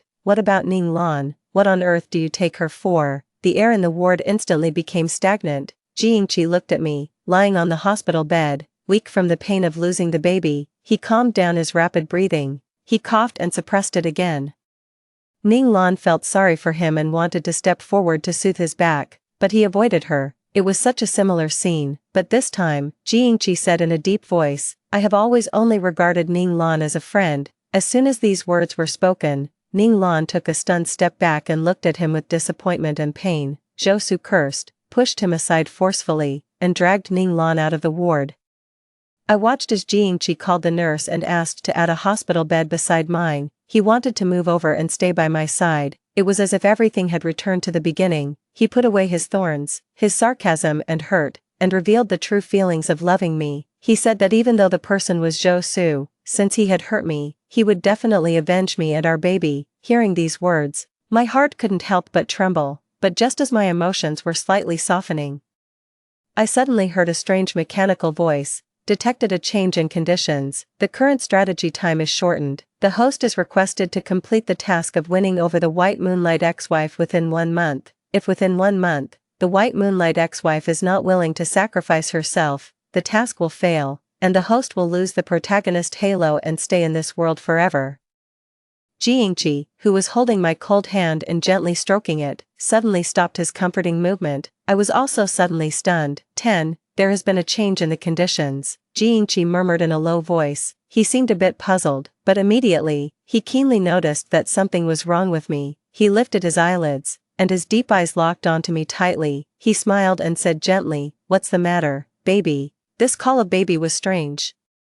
Connecting it to that strange voice just now, it was hard for me not to feel wary. I pulled my hand back from his palm. I met his inquiring gaze. I hesitated for a moment, then lowered my eyes and said in a low voice, "I'm tired and want to take a rest for a while." Jiangqi stared at me for a while longer. Seeing that I really looked tired, he finally felt at ease. He gently covered me with the quilt and thoughtfully drew the curtains. From that day on, Jiangqi moved into the same ward as me. He was a patient himself, yet he took care of me personally. Several times, the nurse wanted to persuade him and tell me about his condition, but Jiangqi interrupted her. He clearly seemed to be hiding something from me and was being incredibly nice to me. It was as if the person who had deeply kissed Ning Lan in front of me some time ago and told me not to regret it wasn't him. If I didn't know there was something wrong with him, I might have thought I had some kind of schizophrenia. I prudently chose to stay put and maintained an indifferent attitude towards him. Finally, one night, I got the answer I wanted. At night, it was dark and quiet all around. Jiangqi thought I was asleep and got up to go to the balcony to smoke. I heard that strange voice again. Jiangqi talked to it, and his tone seemed a bit anxious. He asked, "System, what is Xie Qingyu's current love value for me?" The system replied, 61%. Jiangqi clicked his tongue heavily. He said with chagrin, "No wonder she's been like a different person since I proposed the divorce. It seems I was too hasty." After a moment of silence, Jiangqi said in a low voice, "That idiot Zhou Su, I don't know what he did to her behind my back. She even gave up the baby just to use me for revenge." My heart jolted in fear. So he had seen through it all. The system suddenly reminded, "Host, there are only 25 days left for the task." Jiangqi snuffed out the cigarette butt and said in a deep voice, "I know. Don't rush me." He started turning around and walking back into the ward. Obviously, the only sound in the room was his footsteps, but his voice rang clearly in my ears at the same time. The female lead and the male supporting character are both unreliable. I have to do it myself. I built an airtight basement at home. I have plenty of ways to make her willingly die for me. Oh, by the way, if she's afraid of pain and doesn't dare to commit suicide, if I kill her with my own hands, will the task be considered completed? I heard the sound of the quilt being lifted beside me. Then, the bed sank with a creaking sound. The voice of the system also seemed to be ringing right inside my head. It said, "Yes, 11. Jiangqi took away my phone. Normally, he wouldn't let me touch it on the grounds that he wanted me to have a good rest. Until the next day, my phone suddenly rang a few times. Someone had sent me a message. Jiangqi had been peeling fruit. Hearing the sound, he picked up my phone and took a look. He raised his head and suddenly asked me with a half-smile, "Wife, who is Brother Su?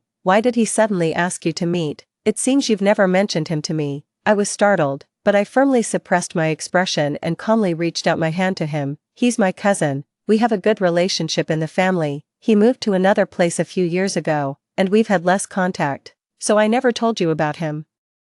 I guess he's stopping by to see my mom on his way back to our hometown." After hearing this, Jiangqi didn't suspect anything. He knew how complicated my relationship with my mom was and also knew what a futile and face-saving person my mom was. If I didn't reply to my relative's message, I'm afraid my mom would call and start scolding me in the next second. The swear words she used were as unpleasant as they could be. Jiangqi had been scolded by her and still regarded her with great caution.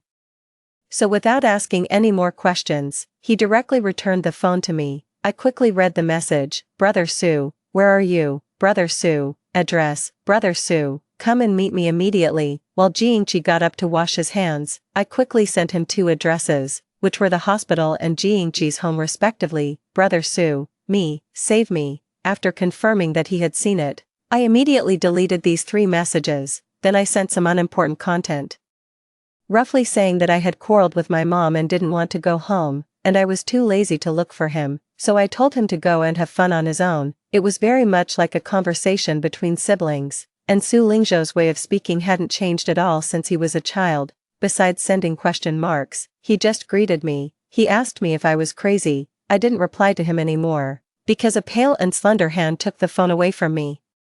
Jiangji scanned through the messages we had sent line by line and gave a soft laugh, but he didn't return the phone to me. Instead, he turned it off directly. Alright, we've said what we needed to say, you can rest for a while longer. Later, the driver will come to pick us up and take us home. I clenched my hand hidden under the quilt and asked him in a flat tone, is your illness cured? Jiangji smiled ambiguously and said, I can also recuperate at home. This meant there was no room for doubt. Time was running out. Once I went home with him, my chance of escaping again would be very slim, so while he left the ward for a moment, I took the risk of getting out of bed and running outside directly, but I never expected that. Jiangji hadn't left at all. As soon as I opened the door, I bumped straight into Jiangji's chest, who was waiting for me at the door. He suddenly grabbed my wrist forcefully. He sneered and said, so you can really hear the voice of the system. 12. An hour later, I was locked up in the underground prison cage that Jiangji had carefully built, thinking that now, my only hope was actually that unreliable neighbor brother whom I hadn't seen for years. I felt a bit desperate. There were some uncommon characters in the address. Could he recognize them? I should have just taken a chance and called the police the moment I got the phone. In my impression, Su Lingzhou never studied hard and didn't behave well since he was a child. He was a very prominent troublemaker. He was 5 years older than me. When I was still a well-behaved primary school student carrying a school bag, he had already started hanging out with people in society, fighting everywhere and extorting protection money, because our mothers had a good relationship. He somewhat protected me. Once, I was robbed of my pocket money by a small hoodlum who was extorting protection money. Su Lingzhou picked up a stick and chased the other person for 2 li. In the end, he not only got my money back but also took all the money the hoodlum had extorted and bought me candies with it. Later, I was admitted to a key high school and met Jiangji. While he failed the college entrance examination and chose to drop out and go out to work, we never contacted each other again. After that, the rumors I occasionally heard about him were all bad, things like bullying girls and making them have abortions, getting addicted to gambling and always asking for money from home, getting into trouble outside and being arrested and sent to prison. The image of that childish but protective big brother in my memory became more and more blurred. Even when my mom mentioned him and said she wanted me to go on a blind date with him, my first reaction was also one of resistance and disgust. How could I pin my hope of escape on him? I moved my limbs, and the chain tied to the head of the bed immediately made a clear and eerie sound, echoing infinitely in the dim and enclosed basement. Before the sound of the chain died down, there was another steady sound of footsteps at the only exit of the basement. Jiangji had changed into a set of home clothes. The soft beige sweater and gray casual trousers outlined his figure like a pile of jade. There was a faint smile on his lips, and the stray strands of hair on his forehead covered the sharpness of his eyes and eyebrows, making him look very gentle and harmless. But such a person wanted to kill me. He pulled over the only chair in the room and sat by my bedside. Then, he placed the thing in his hand on me. It was something he had rummaged out of my bag, a divorce agreement. My signature was already on it. Jiangji looked at me, and his eyes seemed a bit sad. Still smiling, he said to me, "You have a bad temper and are stubborn. Before seeing this divorce agreement, I always thought that you agreeing to divorce me was just out of anger. Why, wife, do you really want to part with me?" As I listened, I just felt it was incredibly absurd and ridiculous. It was as if I was meeting the person in front of me for the first time. I stared at him and said word by word, "You're going to kill me, and you're still asking me if I want to part with you." Jiangji's expression didn't change, and he could even explain. He said, "You heard it too. This is a task I must complete, but after everything is done, I will get a chance to save someone." He looked at me steadily and promised, "I won't let you die, even if the female lead in this world is Ning Lan. The only person I love is you." You don't believe me. It wasn't that I didn't believe him, rather, I didn't believe a single word. Did he still think I was an ignorant girl in my late teens who was easily deceived? Jiangji let out a sigh. He said regretfully, "I really love you, but if you insist on going against me, I'll have to use more cruel means to achieve my goal." 13. From that day on, Jiangji suddenly disappeared. There were footsteps on the steps again. A familiar man slowly walked in. It was Zhou Su. His eyes were blank, unable to focus, and his body movements were also a bit stiff. It was as if he was being controlled, but his movements of using the small knife in his hand to cut my skin inch by inch were extremely skillful. When I was screaming and struggling in pain and curled up in the corner in fear to avoid him, I suddenly understood Jiangji's intention. He used that thing called the system to detect the person I hated and feared the most deep in my heart. It was Josu. So he chose to let Josu torture me, just like in my previous life. He pushed me to the point of complete mental breakdown. After that, even if I knew clearly that Jiangqi was the mastermind, I would uncontrollably pray for his appearance to save me. Jiangqi knew me too well. We were classmates for 3 years, in love for 7 years, and got married right after graduating from university. To be a bit crazy, he even counted every single hair on my head one by one. With a subtle movement of mine, he would know what I was thinking. He and Josu played the good cop and the bad cop, taking turns to wear down my psychological defenses bit by bit. He didn't show up, but every time I woke up after being tortured, I could see an item related to him that appeared in the room, more or less. It forced me to recall the beautiful memories I had with him when I was in pain. One day, I opened my eyes again, but I didn't see that devil Josu. Instead, there was a cute doll placed by the bedside. There was also a note with neat and sharp handwriting that read, "How about having another baby, happy face." The bright red blood flowed down my arm and soaked the already mottled and stinking bedsheet. My long hair was in a mess, my eyes were scarlet and swollen, and I stared fixedly at those words and the smiling symbol at the end. The last string that had been in my mind suddenly snapped with a sound of collapse. Ah, bang. The door above was kicked open violently. Someone took 3 steps at a time and jumped down the steps. "Sister." The scream stopped abruptly. I stared blankly at a man with a crew cut, wearing short boots and a black leather jacket, extremely tall, with handsome eyes and eyebrows but a fierce look, appearing in this turbid and dark basement. He was also taken aback when he saw my current appearance. Then, he gritted his teeth, took off his coat, carefully wrapped me in it, and said angrily, "Don't be afraid, brother will take you away."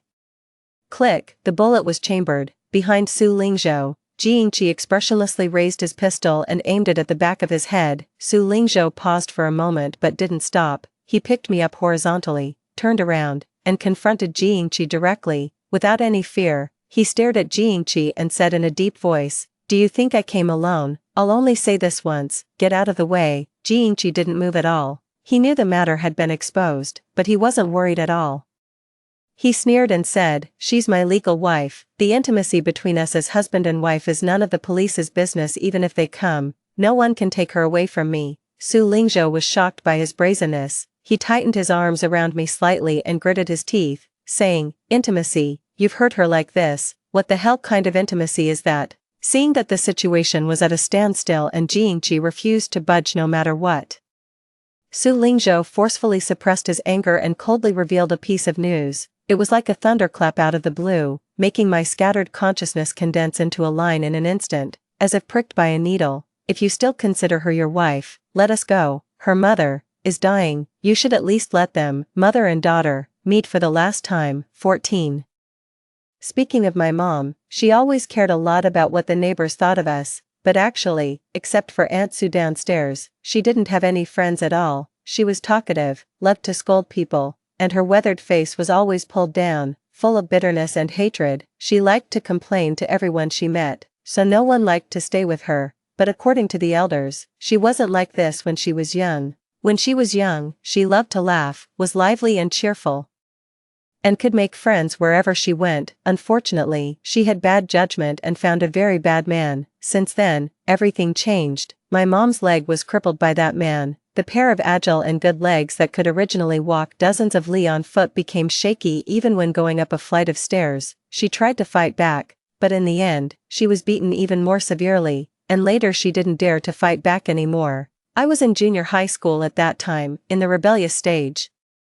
Seeing her wiping tears in the room every day, in a fit of anger, I told her that she might as well divorce that man. As a result, she slapped me. What did she say? She said that no matter what, that was my father. I was angry and sad. I felt that they were one willing to hit and the other willing to be hit, and I was really out of my mind to care about her. But I never expected that my mother, such a futile, ignorant, and useless woman, would have the guts to kill someone.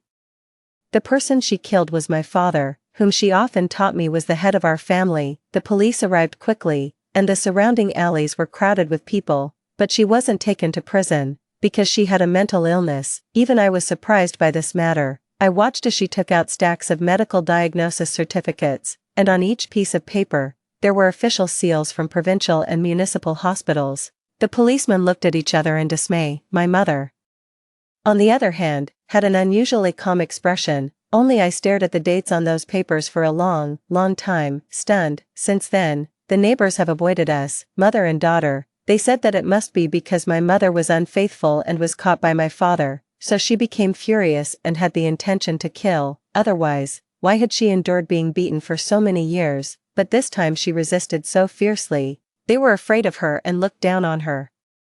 They thought she was simply a time bomb and even filed various complaints with the neighborhood committee, forcing her to move out early. My mother turned a deaf ear to all this, but she rarely went out from then on. Everyone harbored malice and spurned her. Only I knew, she did it to protect me. A month before this incident happened, I was molested by my biological father. When I was almost forced by him, my mother came home and accidentally caught him in the act.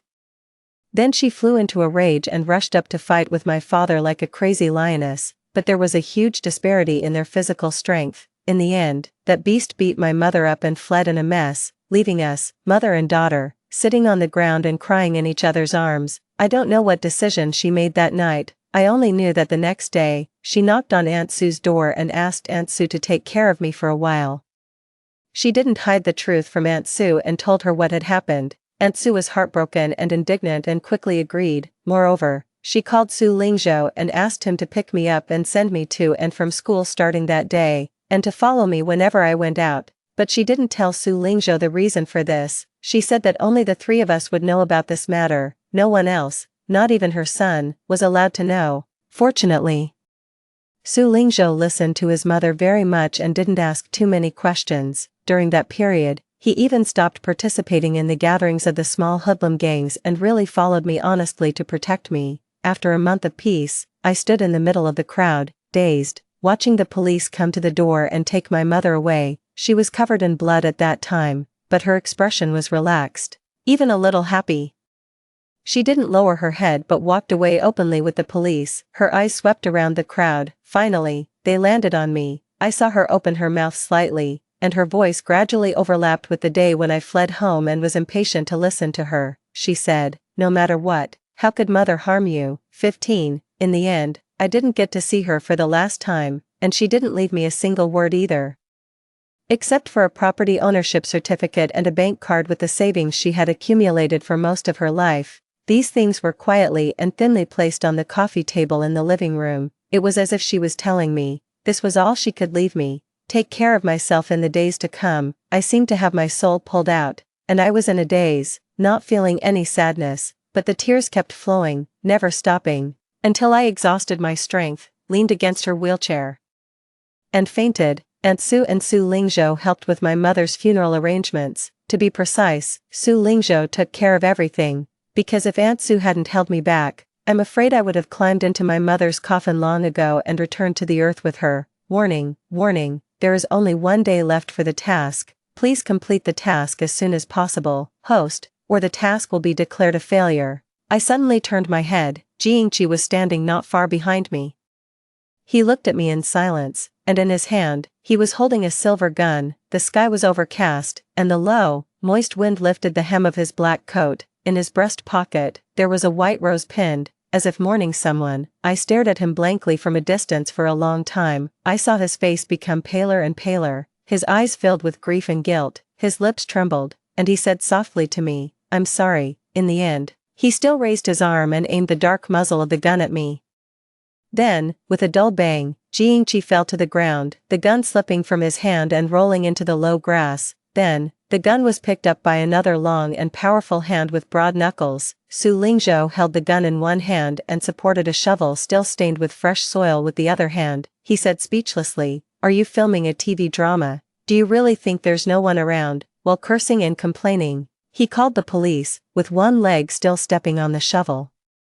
And Jingqi, who had been knocked unconscious, was at his feet. This scene was somehow a bit funny. I tugged at the corner of my mouth, turned around, and continued to burn paper money into the brazier. A gentle breeze blew. The sparks in the brazier suddenly shot up, forming a brilliant swirl of fire in the air, round and round, reluctant to part. Finally, the distant wind blew away, taking the ashes of the burned paper money with it.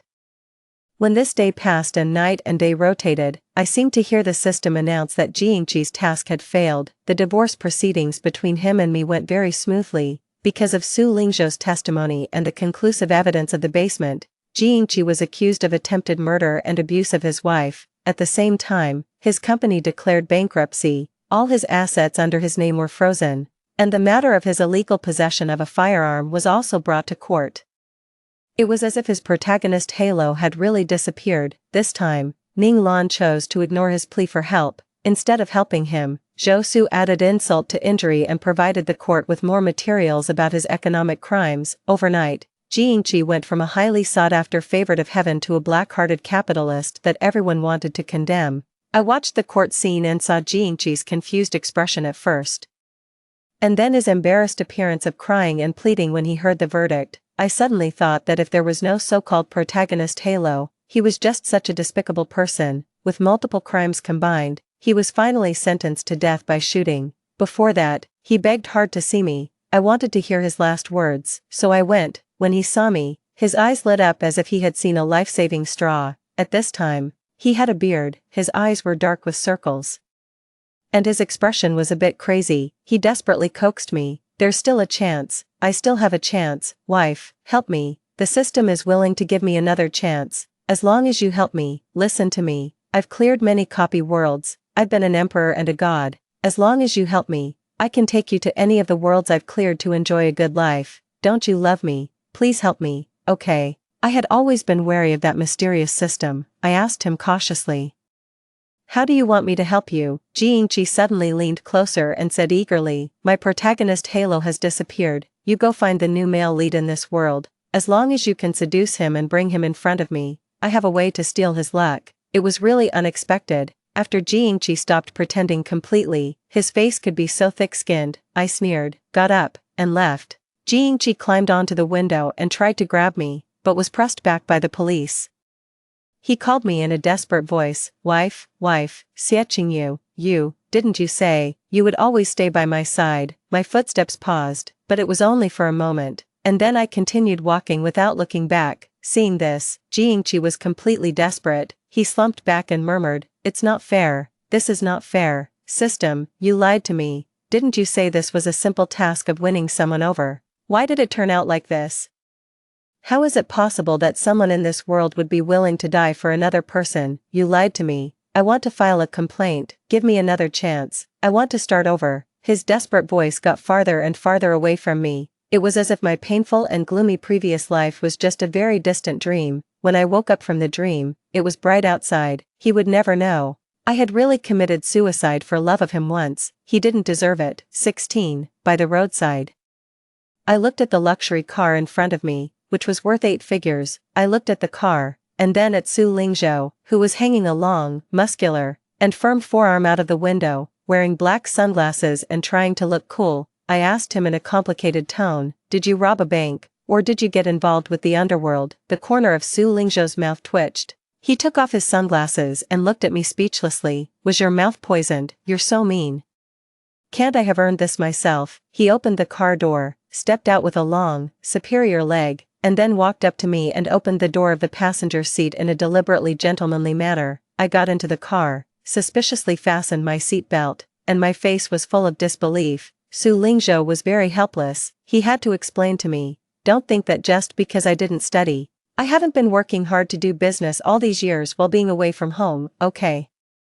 Doing business, I was taken aback for a moment and blurted out without thinking, "Weren't you in prison?" Screech. Su Lingzhou suddenly turned the steering wheel, and with a beautiful drift, he parked the car steadily by the roadside. He didn't say anything and took a deep breath. Then he turned his head and looked at me expressionlessly. "Who told you such nonsense about me? Did you believe it?"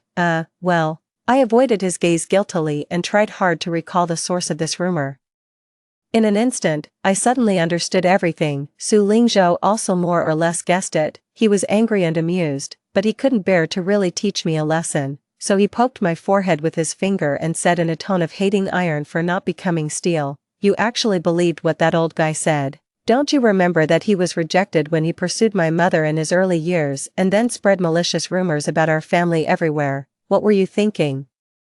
I knew I had misunderstood him, and I didn't even dare to raise my head when he pointed it out. Thinking about it now, I couldn't believe it myself, what kind of person Aunt Sue was. And Su Lingzhou had protected me when we were young. How could I have been so influenced that I distanced myself from them and even believed such rumors? My thoughts were in chaos when the phone suddenly rang. It was actually Zhou Su calling me. I frowned sharply. What did he want to do by calling me? His handsome face, which had jokingly said that he had fallen in love with someone else and wanted to divorce me, gradually became stiff and ugly. He started the car again, his tone calm and reassuring. Don't worry about it. I've been looking for people to deal with him recently. Now that the G guy is in jail, he won't be able to escape either. With your brother here, no one will dare to bully you in the future. These last words were like a small flame igniting the warmth in the quiet car. I was touched in my heart and looked up to thank him, but I accidentally noticed that his ears were a bit red. Su Lingzhou coughed to cover it up. Then, a bit awkwardly, he said, my mother told me, you agreed to go on a blind date with me. Ahem, well, come to my house for dinner tonight. My mother has cooked your favorite dishes. I turned my face away, looking at the scenery and the pedestrians walking by outside the car window. I suppressed the curve of my mouth. I imitated him and coughed fakely, then smiled and said, sure. Story 2, I lost the dare, and my boyfriend insisted I steal a bite from the poor student's meal. What are you waiting for? Go on. I can't wait to see him lose his cool. Am I back to 10 years ago? Approaching the poor student, I grabbed a piece of pickled radish and popped it into my mouth. He looked up, his eyes cold. Then, under everyone's gaze, I placed sweet and sour ribs and braised pork, all onto his plate. This is to make up for the radish I took. I hope you don't mind. I looked at the future tech mogul, my eyes smiling. Hello Susan at 17, I'm Mengyu, also 17. It just so happened that year you were insecure. And it just so happened that year I was radiant. 1. Mengyu, you lost the dare. Go ahead and grab a bite from his bowl. When I opened my eyes again, my childhood friend and boyfriend Fu Ran was cheekily urging me to snag some food from Susan's bowl. The wealthy friends around us cheered him on. Yeah, I can't wait to see the cool, aloof scholar embarrassed. Heh, what cool, aloof scholar, just a poor nobody. Right now, he might have grades to show off, but once he's out in society, he'll just be working for us. Haha. Listening to them mock Susan, I scoffed.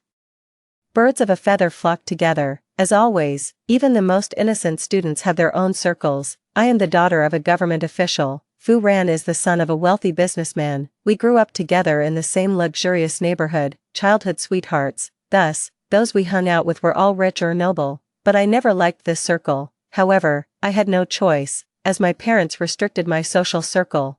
Besides them, no one else played with me. 10 years ago, influenced by them, I took a piece of pickled radish from Susan's bowl. Then, I placed a chocolate I had with me next to his hand. That was the only interaction between him and me throughout our youth. Back then, he always walked with his head down, so low, as if he would sink into the dust at any moment. 2. 10 years later, I had completely forgotten about him, until we met again at a sweet potato stall. By then, he had become a famous tech mogul, a powerful and influential figure, whereas I, after my father's imprisonment and my husband's abandonment, had become the city's biggest joke. 3. Why take such a long detour just to buy these lousy sweet potatoes? A woman with a new Hermes complained by the stall. Hey, these aren't lousy sweet potatoes. These are golden sweet potatoes baked by the daughter of a chief. Mr. Zhou, is that really Miss Meng? She looks like she's in her 30s, guaranteed. After her father was brought down and Fu Ran left her, she ended up like this.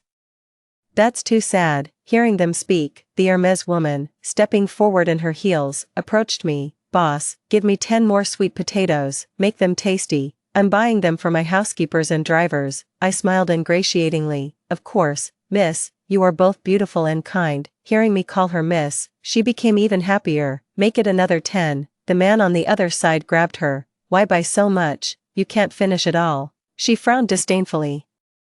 How could I possibly eat this kind of low-class food? Low-class food. In the past, I always liked to buy street food to feed stray cats, but I never ate any myself. At that moment, the boomerang of youth hit me right between the eyes. I pursed my lips and sped up the flipping of the food. Let me help you. When Su Sun, dressed in a suit and leather shoes, appeared before me, I was completely stunned. He took me, a homeless person, to his private villa. There was no imprisonment, no coercion.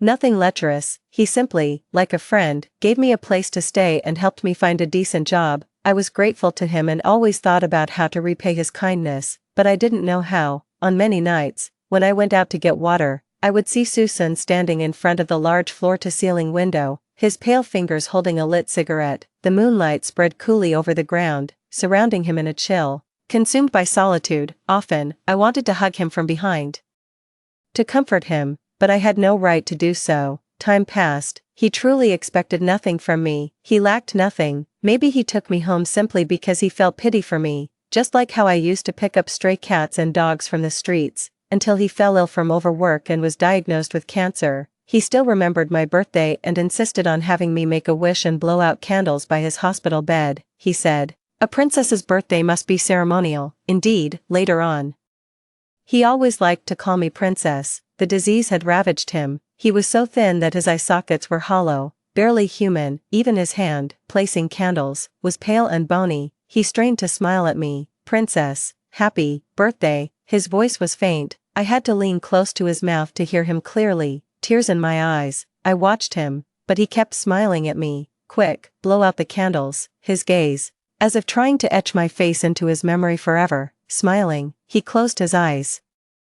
The hand holding mine suddenly lost its strength. Hanging limply by the bed, I tasted the flavor of sadness, like trees and grass soaked in a heavy rain, damp and aching all over. Trembling, I blew out the candles and closed my eyes to make a wish. "Oh God, my wish for my 27th birthday is to go back to being 17. Unexpectedly, my birthday wish came true. When I opened my eyes again, my rowdy friends were pushing me around. "Miss Meng, what are you dazed about? Come on. I can't wait to see him explode." They laughed maliciously in Susun's direction. 17-year-old Susun was sitting in a corner eating. The lighting was dim, his silhouette lonely, just like him at 27, whether in poverty or wealth. He always kept to himself. Seeing him young and healthy again, my eyes welled up with tears. I approached Susun boldly with my tray. As he dined on the free pickled vegetables provided by the cafeteria, he saw that I wanted to sit next to him.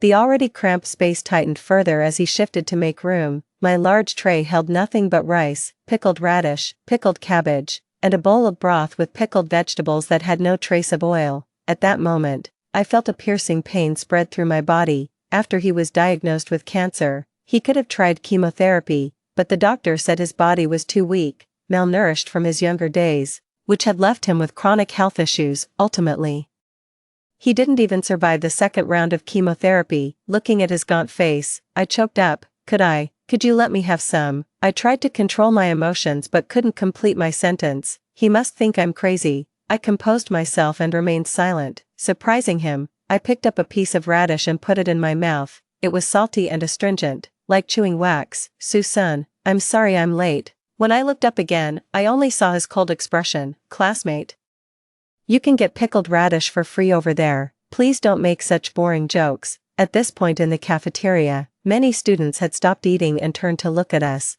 their voices loud with discussion, especially the table in front of us, where the voices were loudest. "Haha, Miss Meng is really bold, daring to provoke the aloof genius. It's only your high school classmates who call him a genius." His nickname in elementary and middle school was Disaster. Oh, why do they call him Disaster? Isn't it because he caused the death of his biological parents? And also, hearing the word disaster, he clenched his fists, veins bulging on his pale skin. Before the girl at the front table could finish, I stood up.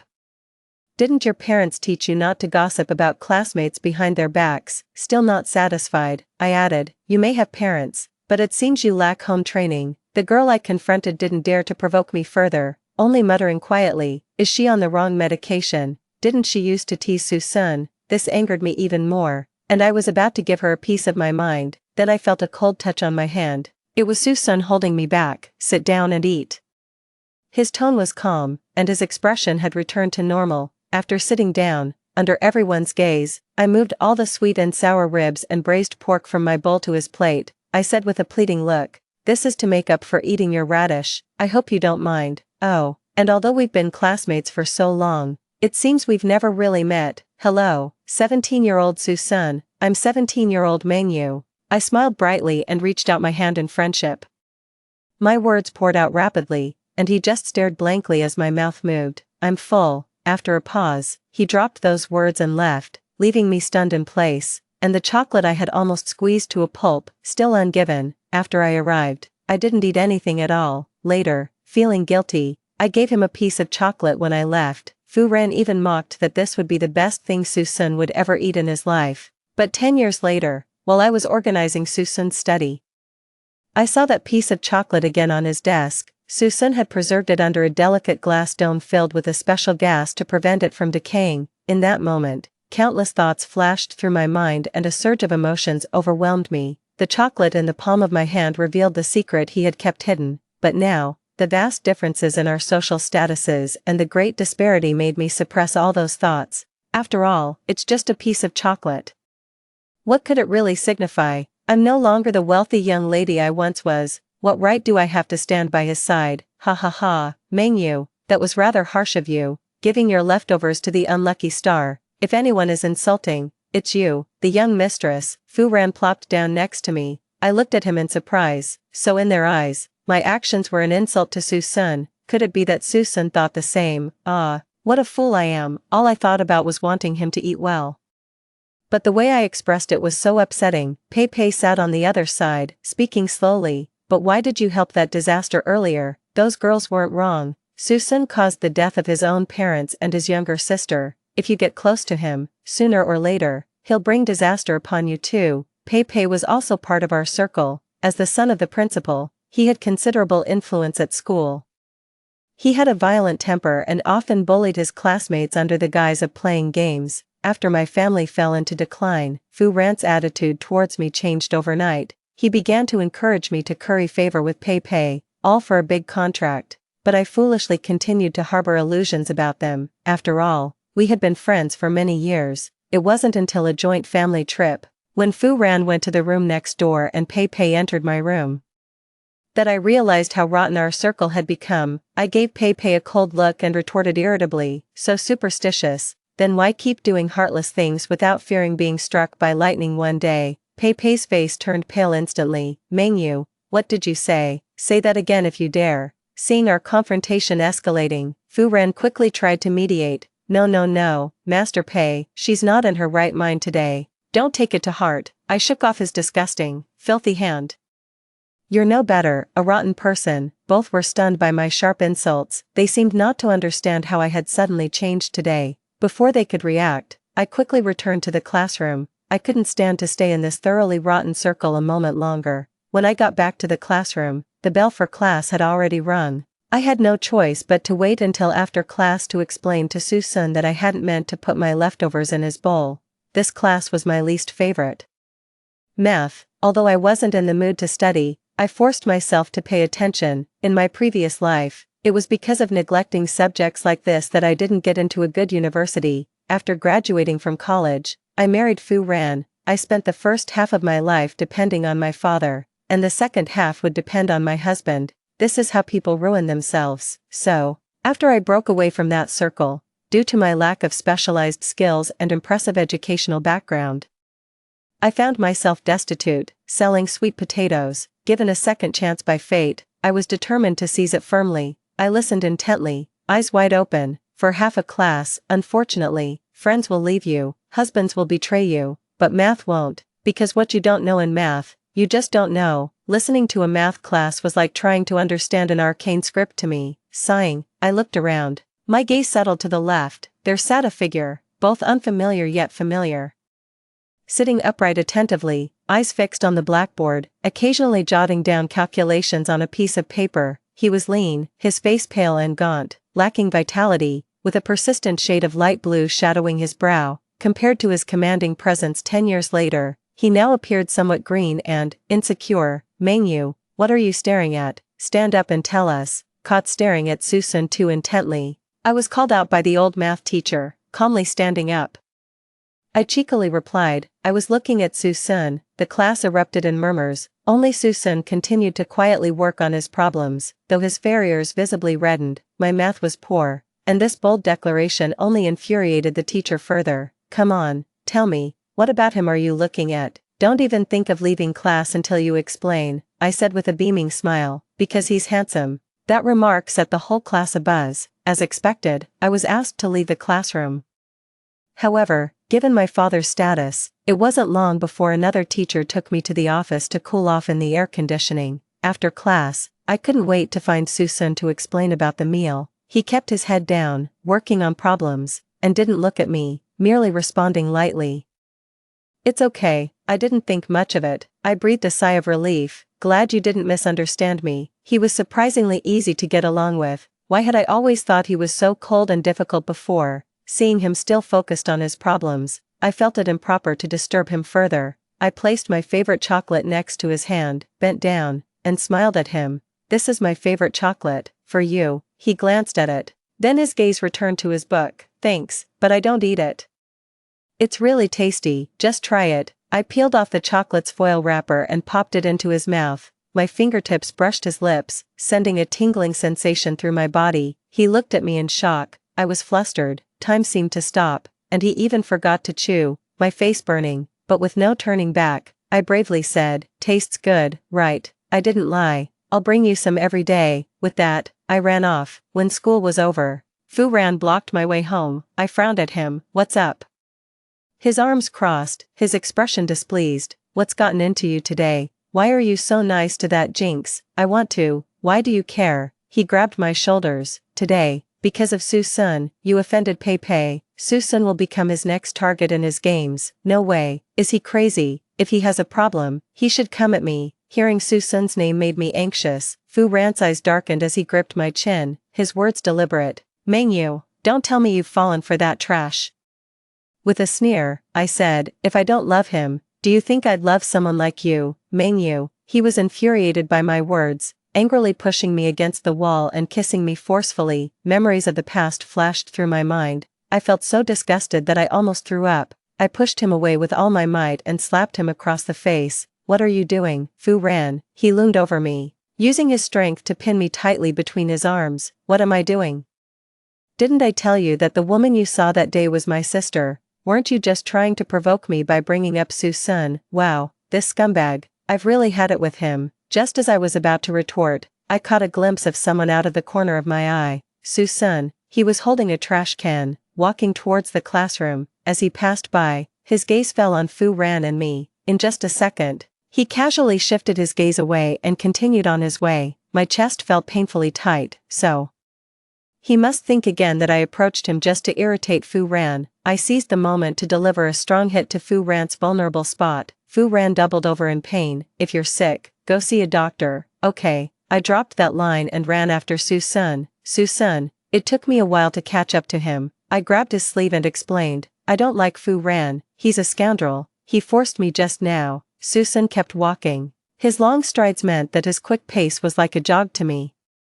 As he moved swiftly, he responded, "Miss Meng, I'm not interested in your romantic affairs. You don't need to explain. He's not my boyfriend." Then, remembering that we hadn't officially broken up, I added, "Although we haven't broken up yet, we will soon." He stopped, looked at me seriously, and said, "Mengyu, I'm neither interested nor have the time to be a plaything for you wealthy folks. Please don't talk to me anymore." "Thank you." The last two words, he almost gritted out.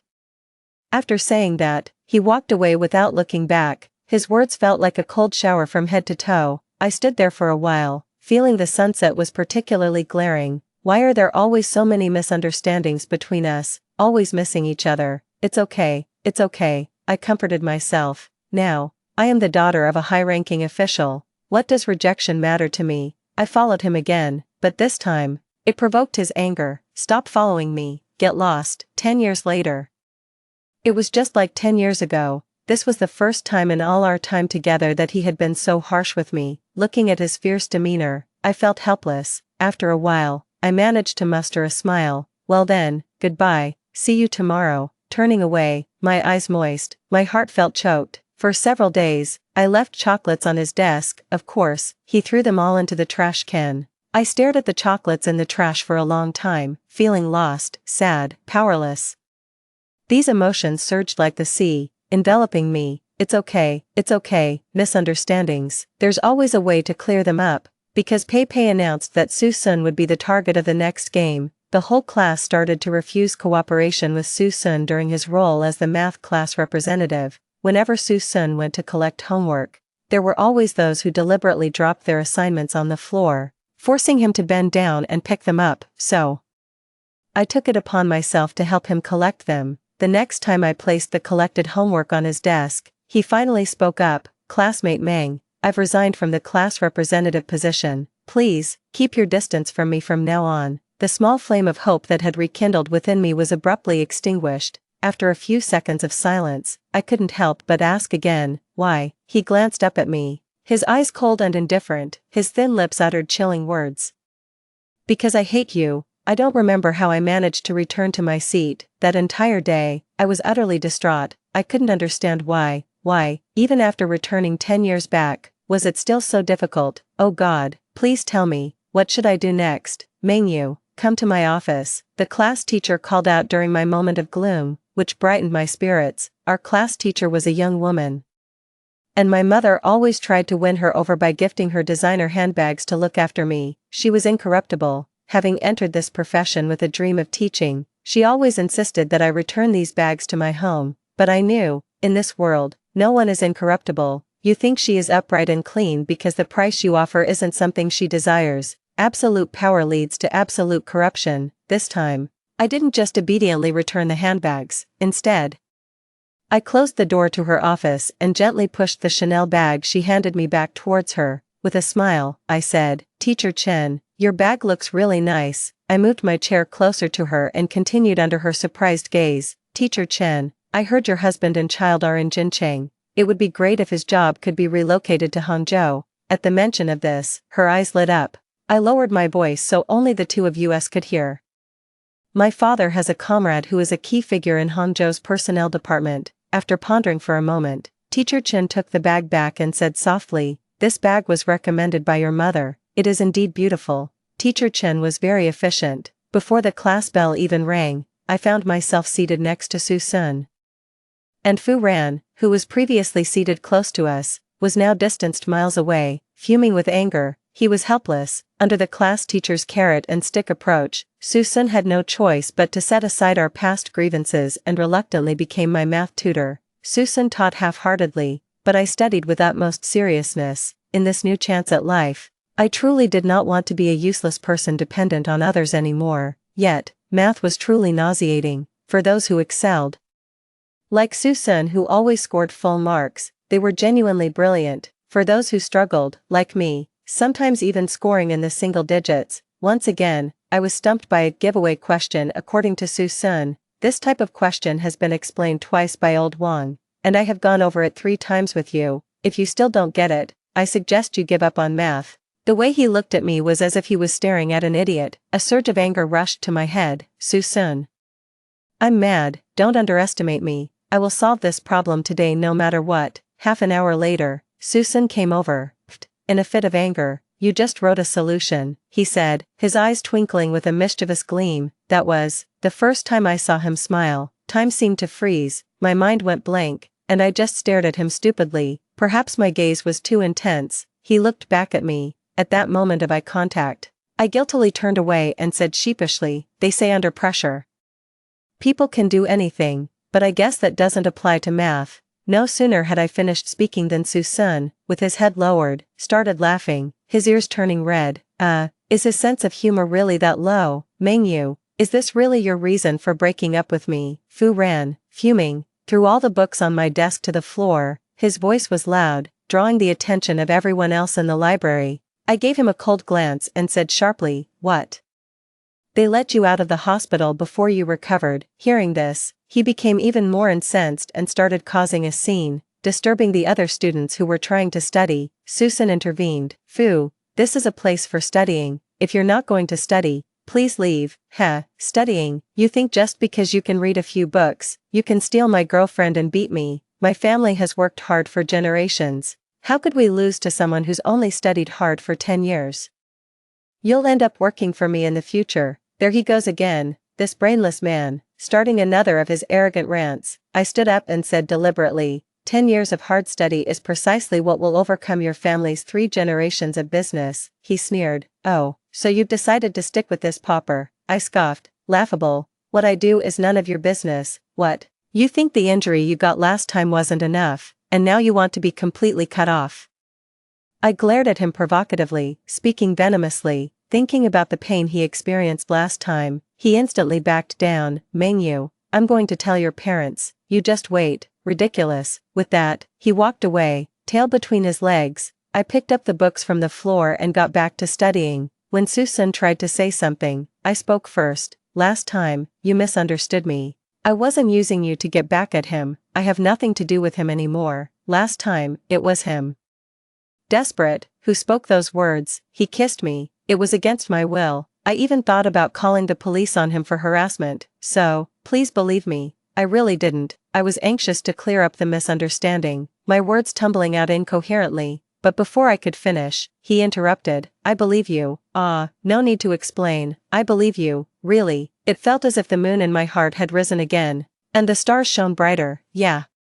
Susan seemed to hesitate for a moment, then asked, but why do you treat Fu Ran like that? Memories of being thrown out of my house in a previous life, stripped and humiliated in the snow by the man I loved from school uniform to wedding dress, surged through my mind. This love had nearly driven me to death back then. I held back my sadness and replied, because he made my life a living hell. Susan was somewhat surprised.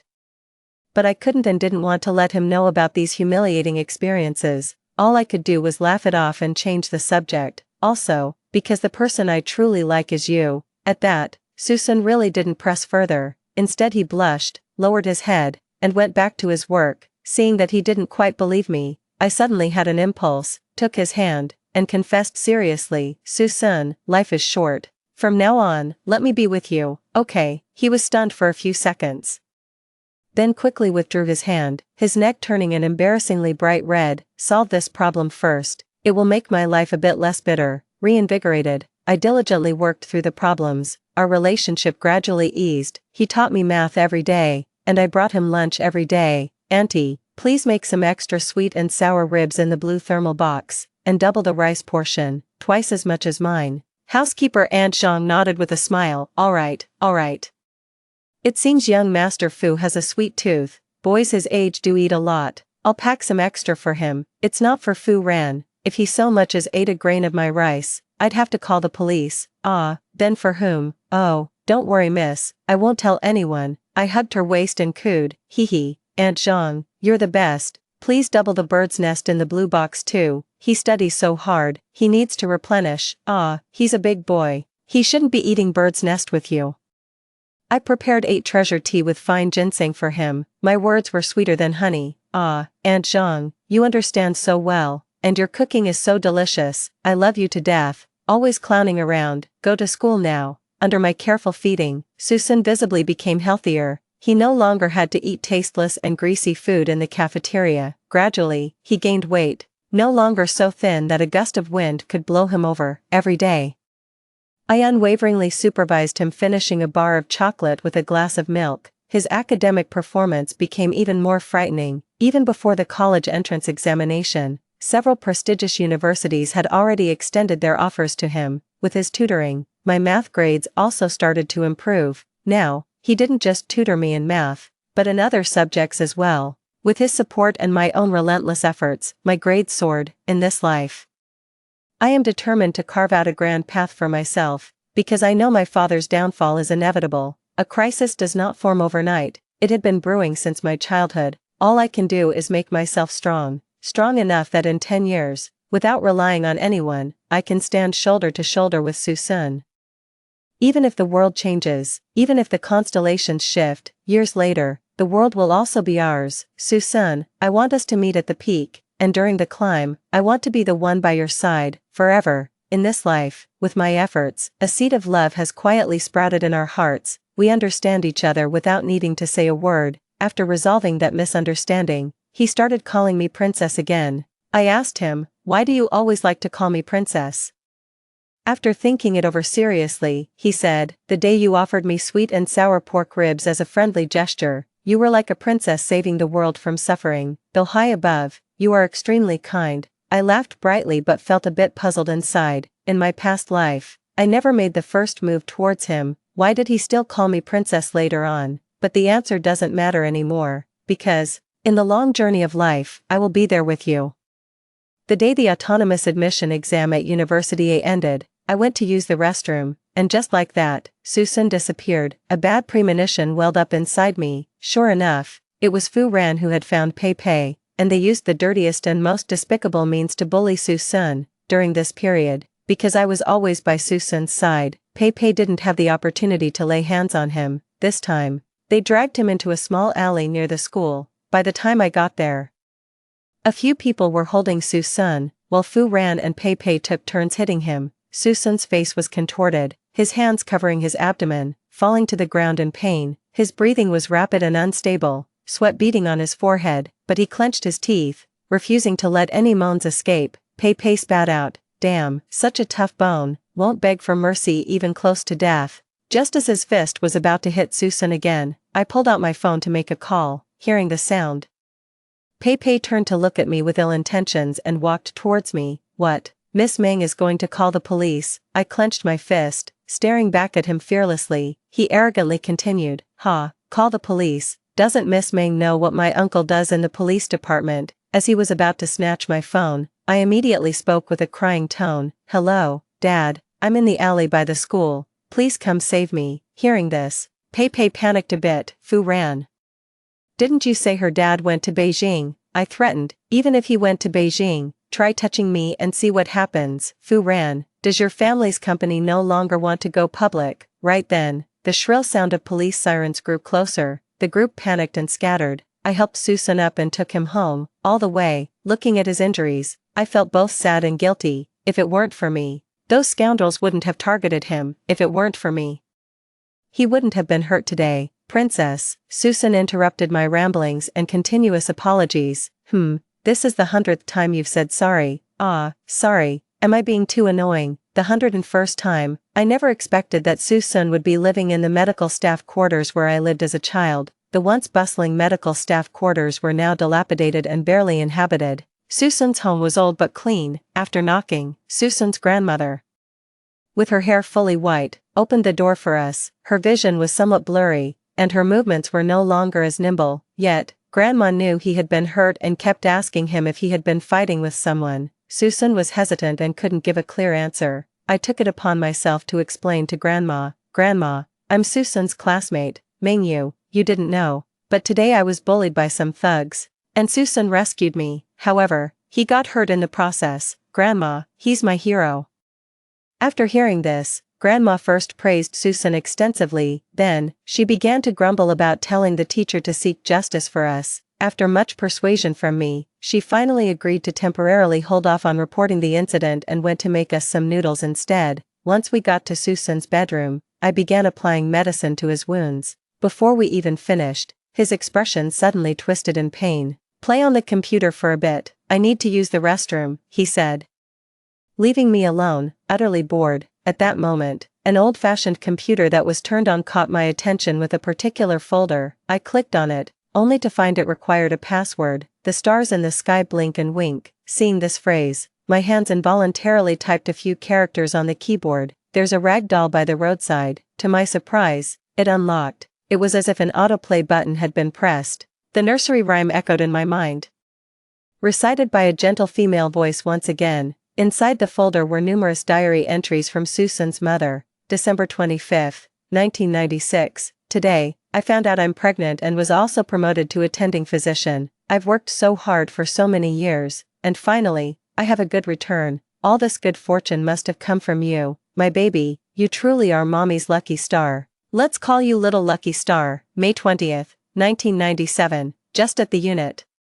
My senior colleague personally examined me and confidentially told me that it's a boy. Su Chong asked what name we should give to the child. Since his nickname is Lucky Star, perhaps his formal name should be Wuyo. Su Wuyo, Su Wuyo, may you live a life free of worries. Wuyo, your mom and dad will love you dearly. March 17th, 2002, my Wuyo really loves candied haws, just like his father, so fond of sweets. I've been promoted to chief physician, but I still owe it to my senior colleague's recommendation. It turns out her husband is so capable, holding such a high position at such a young age, but she always has a drink before going to the operating table, a habit that no amount of persuasion can break. I'm really worried something might happen, but on a happier note, Su Chong's sketches are selling better and better, and everything at home is moving in a good direction. Our savings have also started to increase. Wuyo asks every day for a little brother or sister, which isn't feasible. I didn't realize when Susun had sat down beside me. I jumped, quickly wiping away my tears, but before I could explain or apologize, he spoke first. It turns out that he, like me, once lived in an incredibly happy family. His mother was a doctor and his father a painter, with favorable family conditions. He was the apple of their eye. That was until his mother passed away. Every child wishes for their parents to be in love, except me. Ever since the year my mother passed, my birthday wish every year has been for my dad to stop loving her. Unfortunately, heaven didn't heed my wishes. He continued to love her forever, loving her so much that he was willing to give up on me, and even life itself. Susun spoke these words with a calmness as if a light breeze was passing by. Yet, my tears, once again, began to fall. Susun's mother had died from complications during a premature labor due to a medical accident, yet, his father blamed everything on Susun. Disaster, as everyone calls me. People usually detest their nicknames, feeling insulted by them, but I can't because this nickname was given by my father. He said I was a disaster, that I caused the death of my mother and sister. My original name was Su Wuyo, meaning carefree, but he changed it to Susun. He said, how could I live a life without worries after causing the death of my mother and sister? Susun's eyes were hollow as he stared out the window, his tone so neutral it was as if he was talking about someone else's life. Dad was right, the premature labor was my fault. I insisted on having gourds in the middle of the night. At that hour, most shops were closed. My mother, pregnant with my sister, had to cross several streets before she found some on her way back. She suffered from hypoglycemia. He suddenly stopped speaking, as if choked by a lump in his throat. After a while, he began again. Actually, there was still a chance when she was taken to the hospital. Unfortunately, the surgeon was her colleague who liked to drink before operating. At that moment, time seemed to freeze, my ears buzzed, my mind went blank, and suddenly, I couldn't hear anything. I don't know how I managed to leave Susun's house. I wandered the streets, dazed, until the biting cold wind finally snapped me back to reality. In fact, Susun's mother's colleague was my own mother. 10 years later, the downfall of my father was because he had been covering up for her. In my memory, my mother was under a lot of stress, so she often drank. No one could persuade her otherwise. Gradually, her drinking became alcoholism. Operating while drunk inevitably led to several medical accidents, all of which were initially covered up by my father.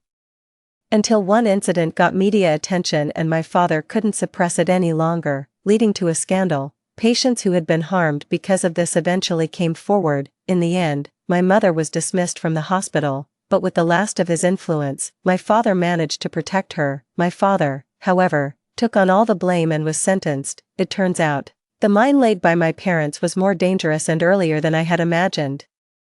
This mine not only destroyed the me 10 years from now but also left the current me utterly devastated. Suddenly, I seemed to understand. Why was I able to decipher that code? I remember that gentle and beautiful aunt who would sing nursery rhymes to comfort me when my mother was drinking. It was Susun's mother. Fate is indeed ironic. Only now do I understand what that piece of chocolate Susun had meant. 10 years later, it symbolized the overwhelming love he held back, considering how capable he is.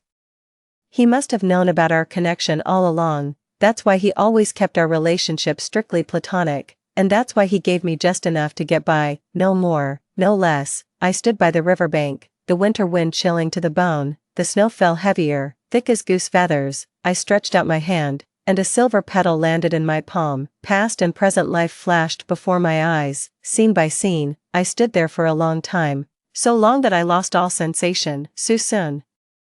If heaven is willing to give us another chance, it means our fate is destined. Whether you are Susun or Su Wuyo, you are the love of my life. Mengyu, we are destined to embrace each other in this world filled with pain and love. If it's meant to be, I wish to walk through life with you. If it's a doomed fate, I will follow you to the underworld. Mengyu. I looked towards the voice. At the end of the long street, the twilight was dim.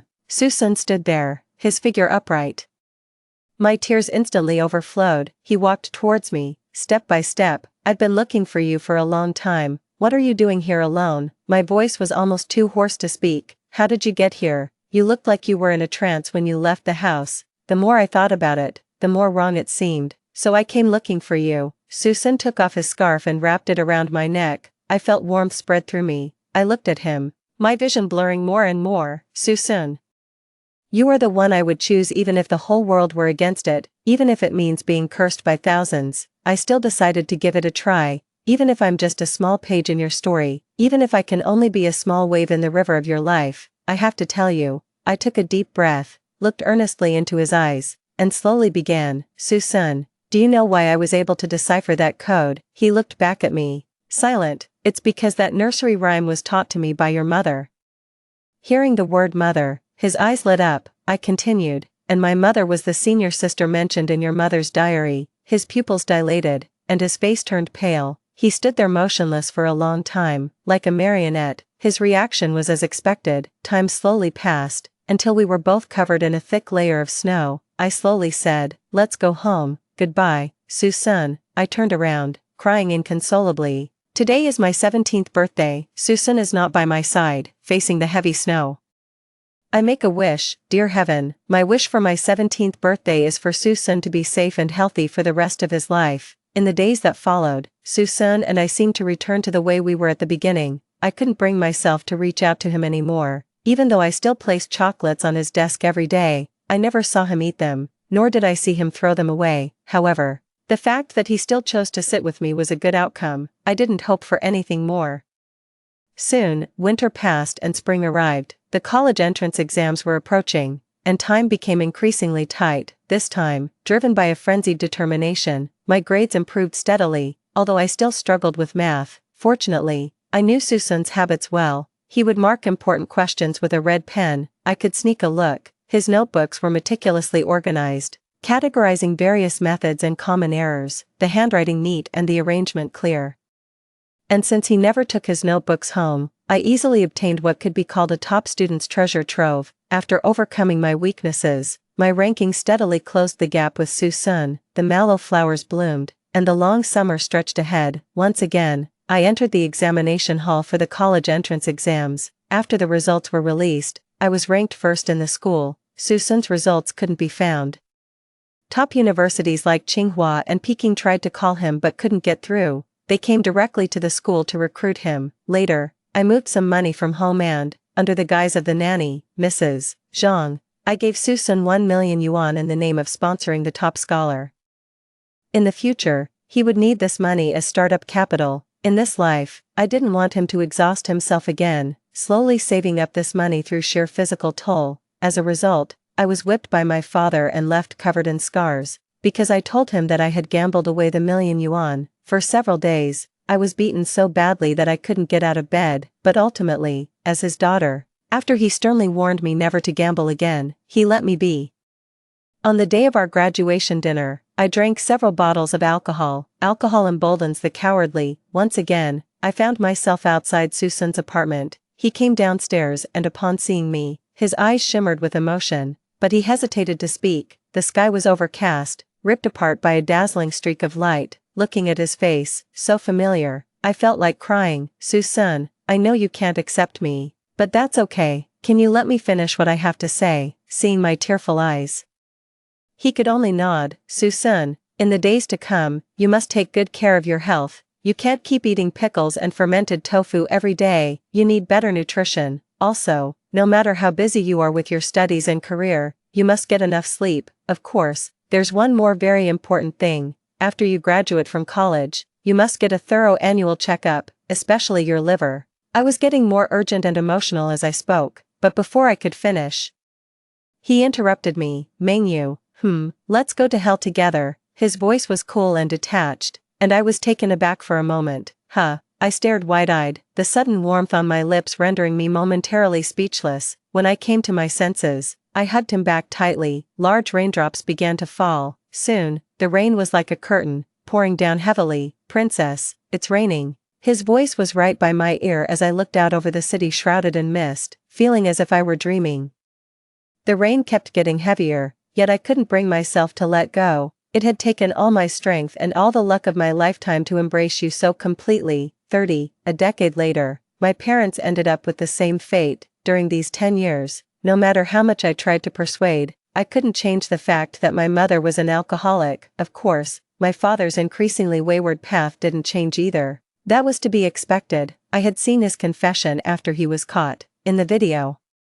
I didn't see any heartfelt remorse, all I saw was him accepting his fate with composure, so no matter how many times I might relive this life, I can't change that inevitable conclusion. Susan still ended up with cancer, but fortunately, it was discovered early this time, thanks to my meticulous care over the past decade, and his rigorous exercise routine under my watch, along with his early nights and early mornings. His body managed to withstand the surgery to remove part of his liver. Because he was in good physical health, he recovered quickly. However, the doctors said there was a possibility of recurrence, so he needed to live a regular life and keep his spirits up. I smiled confidently. With me around, I won't give those cancer cells any chance. 31. Susan, the hardships of fate have pushed you to the edge of a cliff, so let me sit with you at this cliff's edge, admire the flowing mist and fog, and from now on, we'll be inseparable in life and death. End of text. Susan's side story. 1. Actually, calling Mengyu a princess started with our first meeting. Back then, my grandmother always tried to sneak into the rich neighborhood to scavenge through trash because even the garbage bins of the wealthy were full of treasures. One day, she was caught by security. She was pushed to the ground and couldn't get up. After receiving the call, I ran frantically to the rich area until I found my grandmother, and only then did my heart slightly calm down. While helping my grandmother home, I passed by Mengyu's house. At that time, she was hosting a birthday party. Her home was splendid, like a castle from a fairy tale. I saw her parents, relatives, and many classmates all around her. She stood in the center, smiling brightly and radiantly, and there I was outside, peering in, like a rat in the gutter, trying to glimpse the world's most beautiful princess. Unexpectedly, we met again at school later. Her boyfriend forced her to pick food for my plate.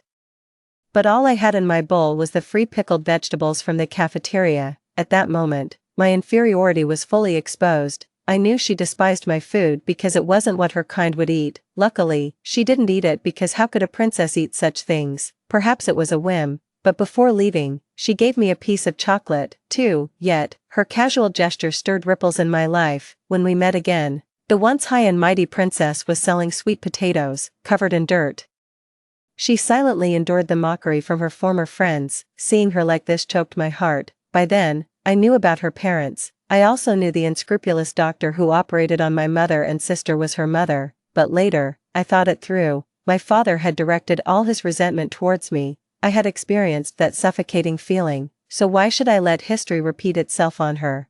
I took her home and treated her like a friend, suppressing my overwhelming love for her because I was afraid of scaring my little princess. Through our time together, I felt the warmth of life. Successful in my career, the world is grand and brilliant, but it is also dark and bloody. No matter what the world is like, I will forever be an outsider, like duckweed, like a lost soul, until the princess appeared again, giving me a sense of grounding. She brought me warmth and sunlight, giving me a reason to live in this world. She is my journey home.